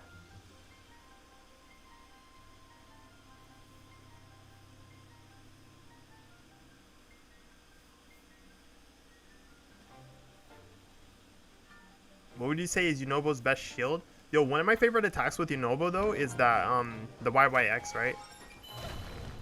I think that gets buffed off of this. This attack right here. No, not this one. It's the Y times 3. Which shield does that get buff off of? Yeah. The one where he does like the spin, like the spinning lariat. That's one of my favorite moves. Like this move right here is like pretty godlike, dude.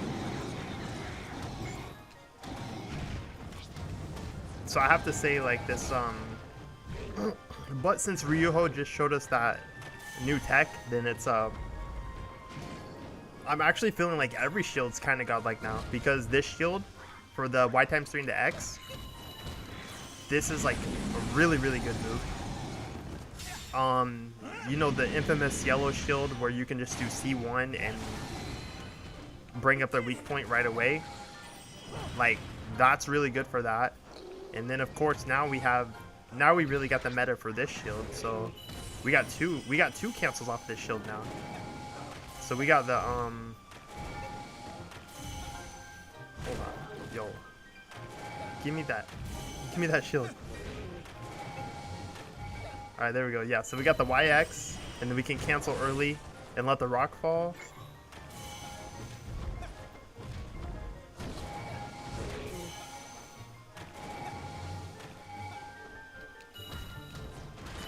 Yo, and then we got this sauce now. Oh my god, dude.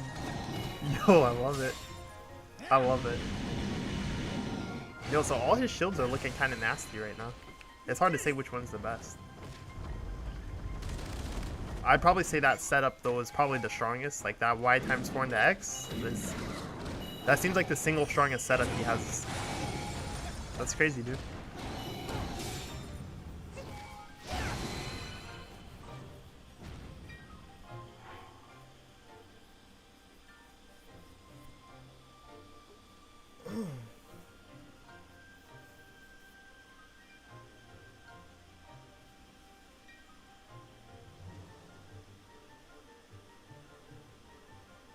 Yo, what's up, Playa Joes? How are you doing, my man?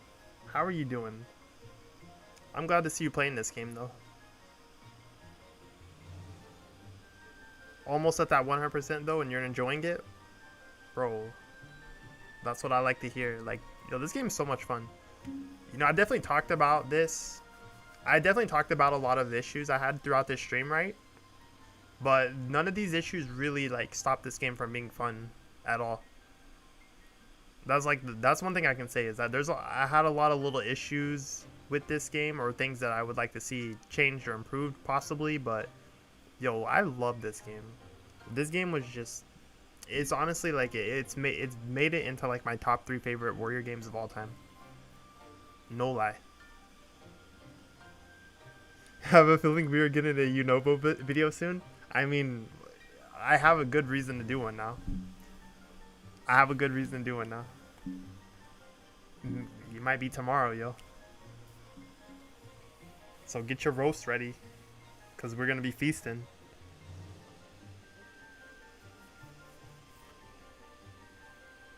Attack speed isn't needed for everyone, in my opinion. Yeah, I think attack speed is, so attack speed definitely isn't needed for everyone. I would say for me, like, I'm mostly going for attack speed because it's fun.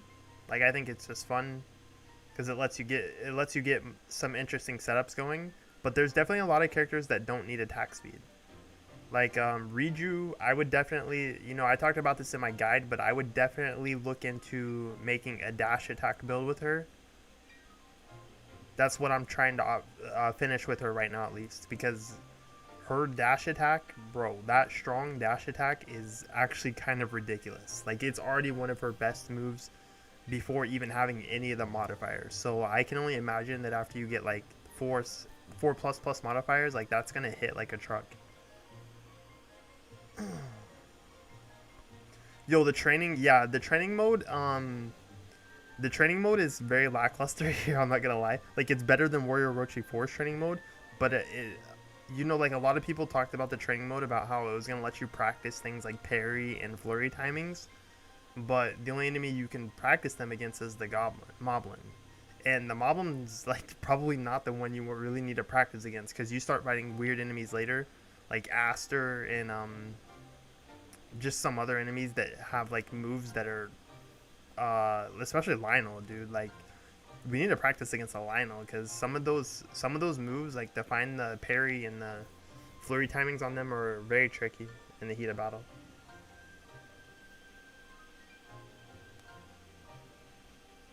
Yeah, Link's one-handed moveset benefits from attack speed since he can just get to his C6 pretty effortlessly. But then again, you could probably just run Link also with... Link can run anything. I think the only thing I wouldn't pick with Link is like regular attack damage, right? Strong attack damage would be good for him. Max heart damage or anything that just pumps his damage up so that he can... Anything that helps him use his C6 faster and better, right? That's like what he turns into, is C6 the character.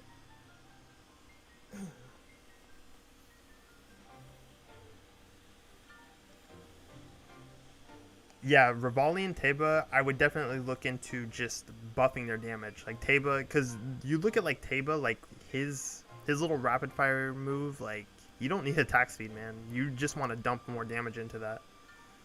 That's all you want to do. Let me look at...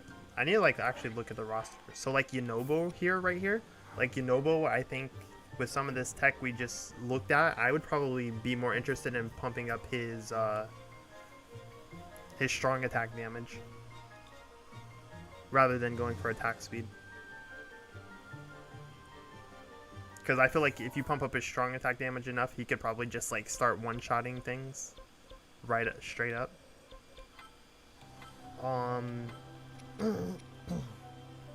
So Tarako is an interesting character. Yo, so alright, I got a question for the chat. Does anybody know what damage modifier boosts unique skill damage? So like, let's take Master Koga for instance. You know, like he has his little beam attack. Does anybody know if like strong attack damage boosts that his unique beam? Because to me, like this is making me really confused on how to build characters. Because you know, like Master Koga, if strong attack boosts his unique damage, then that would be like important for him. Same with Tarako, right? Like if Tarako can boost his beam, his charge beam, that'd be really important for him. So I look at King Roam. Yo, King Roam would probably be really benefit from strong attack, but attack speed would be good for him too. He could probably run a couple attack speed and a couple strong attacks. But like, he's pretty fast by default, not gonna lie. Great Fairies. You don't think there is a skill for that? I'm possibly thinking that too. But I don't know. It seems like it would be kind of weird if they didn't have it one, right? Maybe they don't.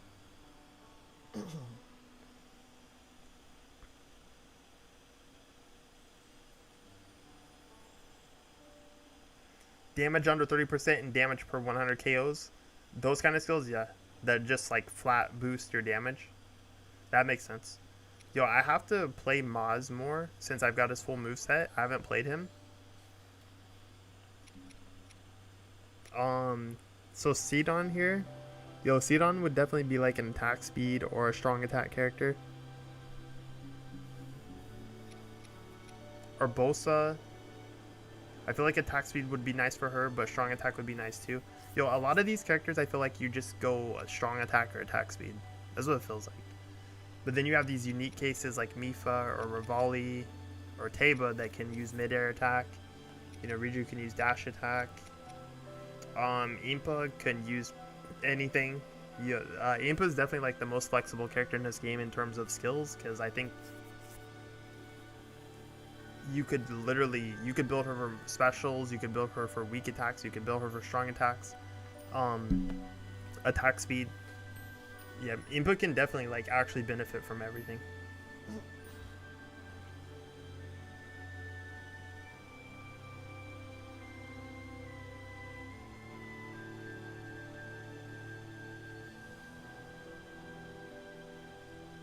You're still trying to figure out if Slate Zelda benefits much out of the Slate damage boost foods. I don't know if it works for her standard string. That's actually a good question. There's so much exploration to be done in this game, dude. This is so much, dude. Like, I honestly, like, the only character that I really feel like I've mastered in this game would be Impa and Link. One-handed sword Link, maybe. And I'm sure there's even some tricks with these characters that I haven't fully explored. Like with Impa, I haven't fully explored like some of her charges, like her little, like her C6 or frog one. But I don't know. Like I know a lot about Impa. Like I'm pretty comfortable with Impa for the most part. And one-handed sword Link. But yo, like a lot of these characters, I would say Sidon as well. Like Sidon, I've put a lot of playtime into, so I could say that he's like a character that I'm in the realm of mastering. Maybe Mipha too. I've played her a lot, but a lot of characters like there's still so much that I feel like I don't know too much about them yet. Like I know things, but like I want to know more. I want to like play them enough to where I'm just like very confident that I know everything I can know about them. Have you had any trouble with story mode? Not at all. Story mode was pretty straightforward.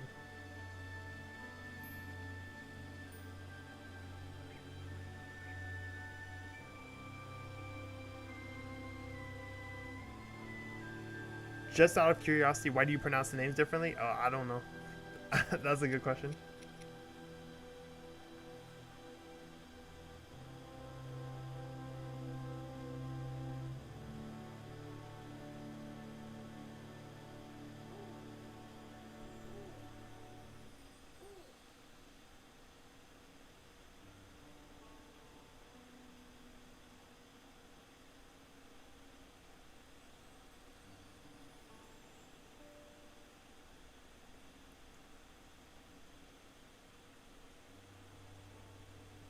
Attack speed is apparently really good for Bow Zelda.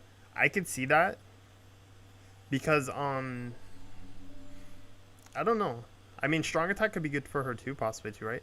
I'm assuming her unique abilities scale, like her unique stance scales off of the strong attack as well.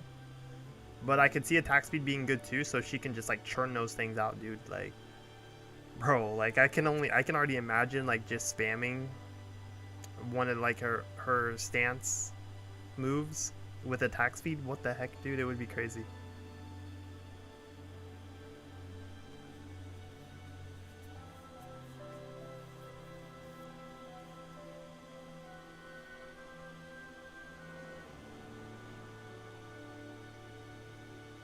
Guard, yo, I feel like I don't use guard enough in this game, which is funny because guarding was everything in the first Hyrule Warriors, right? In the first Hyrule Warriors, like guarding was basically like that was like the #1 defense option in that game.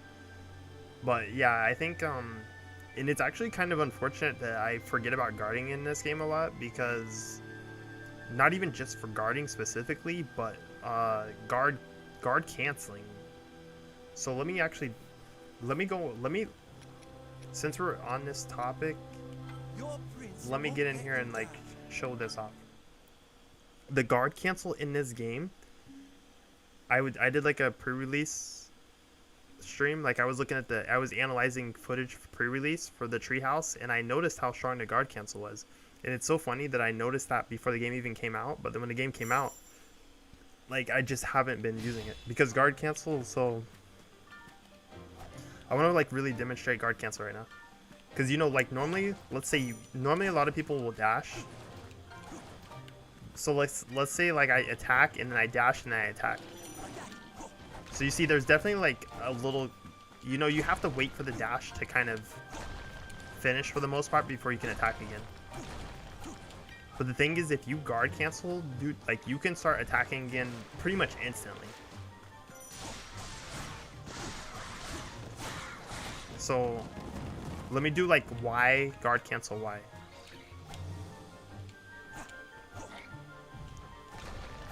So you can see like how fast I can just get back into my Y compared to like dashing. Like dash cancel is still good because it's easier. I will say the guard cancel is not easy to use in this game, because you have to like really time it.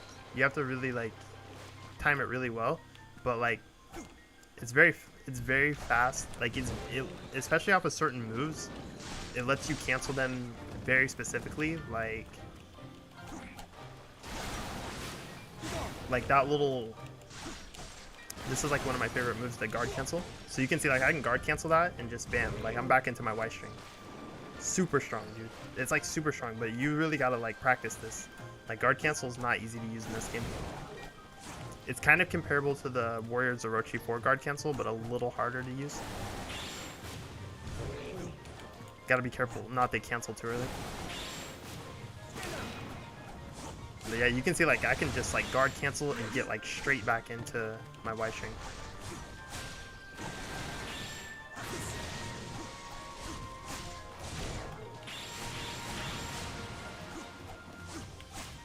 It's really strong. So I highly suggest you know, practicing that if you're like the type of person that wants to like really push the limits on like frame canceling type stuff in games. Definitely consider practicing that because you do get attacks out slightly faster than just using dash cancel. But yeah, it's kind of weird because okay, let me explain why guard cancel is weird in this. Because if you're attacking and you just press guard, it doesn't actually happen. You have to hold the button. So you have to hold the button for like so many frames before the character will actually guard cancel, which is what makes it weird. I want to say like you gotta hold the button for like 15 to 20 frames maybe. I don't know. I'm just like pulling numbers out of anywhere. I don't know, but you can't just tap it. So like there's a lot of action games with guard cancel and you just tap guard, right? But you can't tap it here. You have to actually hold it for so many frames before it actually registers as a guard cancel. So you have to like get used to that that amount of frames. But also you can attack out of guarding, right? So you can just kind of hold it and you can still just be mashing Y. Since you can attack out of guard, you can just be like, you can like attack out of the guard cancel like really fast. But this only won't work for characters with parry. Because if you do that, like if you try to attack out of guard, you're going to get the parry animation instead.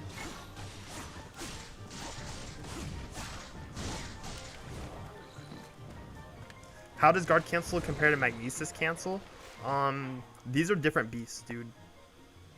They're like, magnesis cancel is really interesting because it is fast and it can let you get quick cancels. But I think the thing that makes magnesis cancel really stand out is the invincibility frames, right? The invincibility frames you get off of using stasis abilities, and especially magnesis cancel, since if you do magnesis cancel and it doesn't actually come out, you don't use up your Sheikah Slate.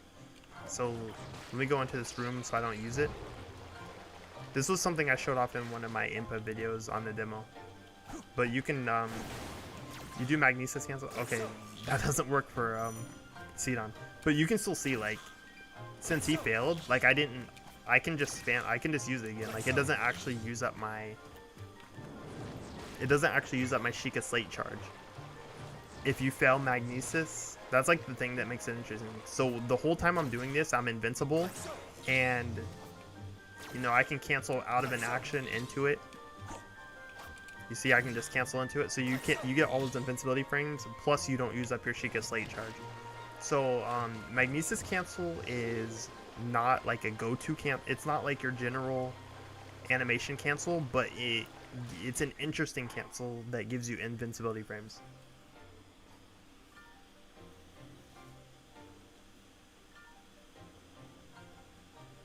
But yeah, it depends on the character. Not every character can use magnesis cancel well. Like you see my boy here, his magnesis animation is ridiculous.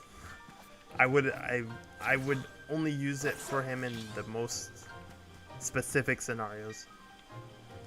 It works better for characters like Impa.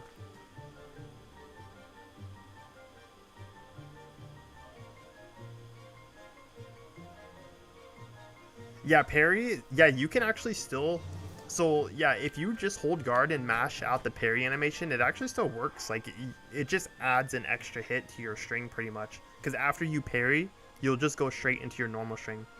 But yeah, since the whole point of like guard canceling is to try to save frames and get certain things out faster, you know, like it doesn't hurt you to mash out the parry animation and then just go into your string, but it is kind of like slightly counterproductive to the whole concept of animation canceling in order to get into a certain attacks quicker, right? Because you're adding an extra step to getting to whatever you wanted to get to. So it's not bad, but it's a kind of a thing you have to consider in the road of being like an optimal or meta or stylish, or I don't know, a player of that demographic, right? Where you're trying to just like play the game at this sort of peak ideal level. Yo, his rune abilities are for the memes, but alright, let's go in here. I want to show you all something.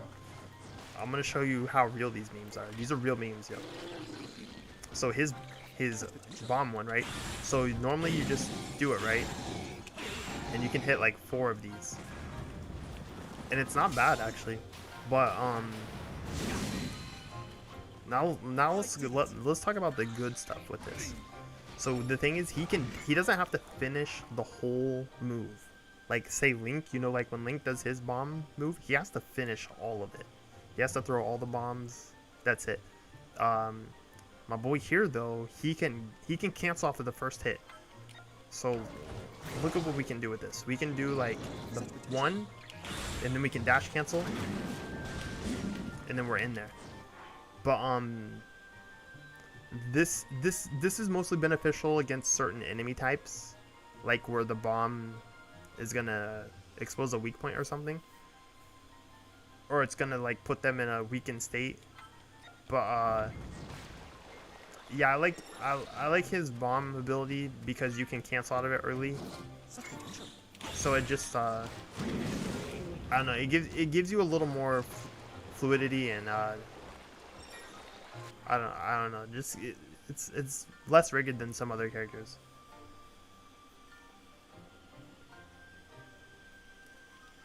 Alright, let's look at the stasis animation.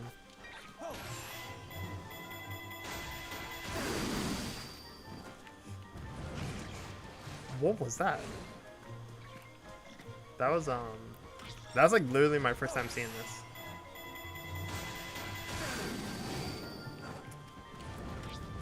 That was like yo, that's interesting. It looks interesting. I'll say that. Yo, he just like smacks him, dude. He like backhands him with his spear.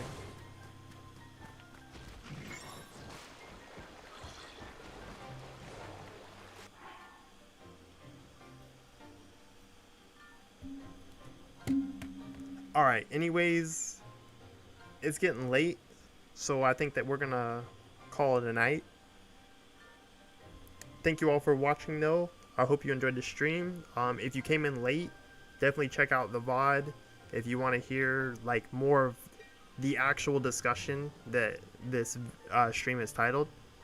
But yo, this game is godlike. Straight up, this game is godlike. It needs to fix the frame rate, you know. That's one of the big things. If it fixes the frame rate, yo, we're in there hard. And then there's a couple other issues. There's a couple other design choices they made, right? So I think we want to see like more like big map stages when they do DLC and stuff, instead of these smaller maps. And maybe they can do some more to like make the game a little more challenging in terms of like not just letting us expose weak points so easily, but we'll see. But I love this game, yo. This game is pretty hype.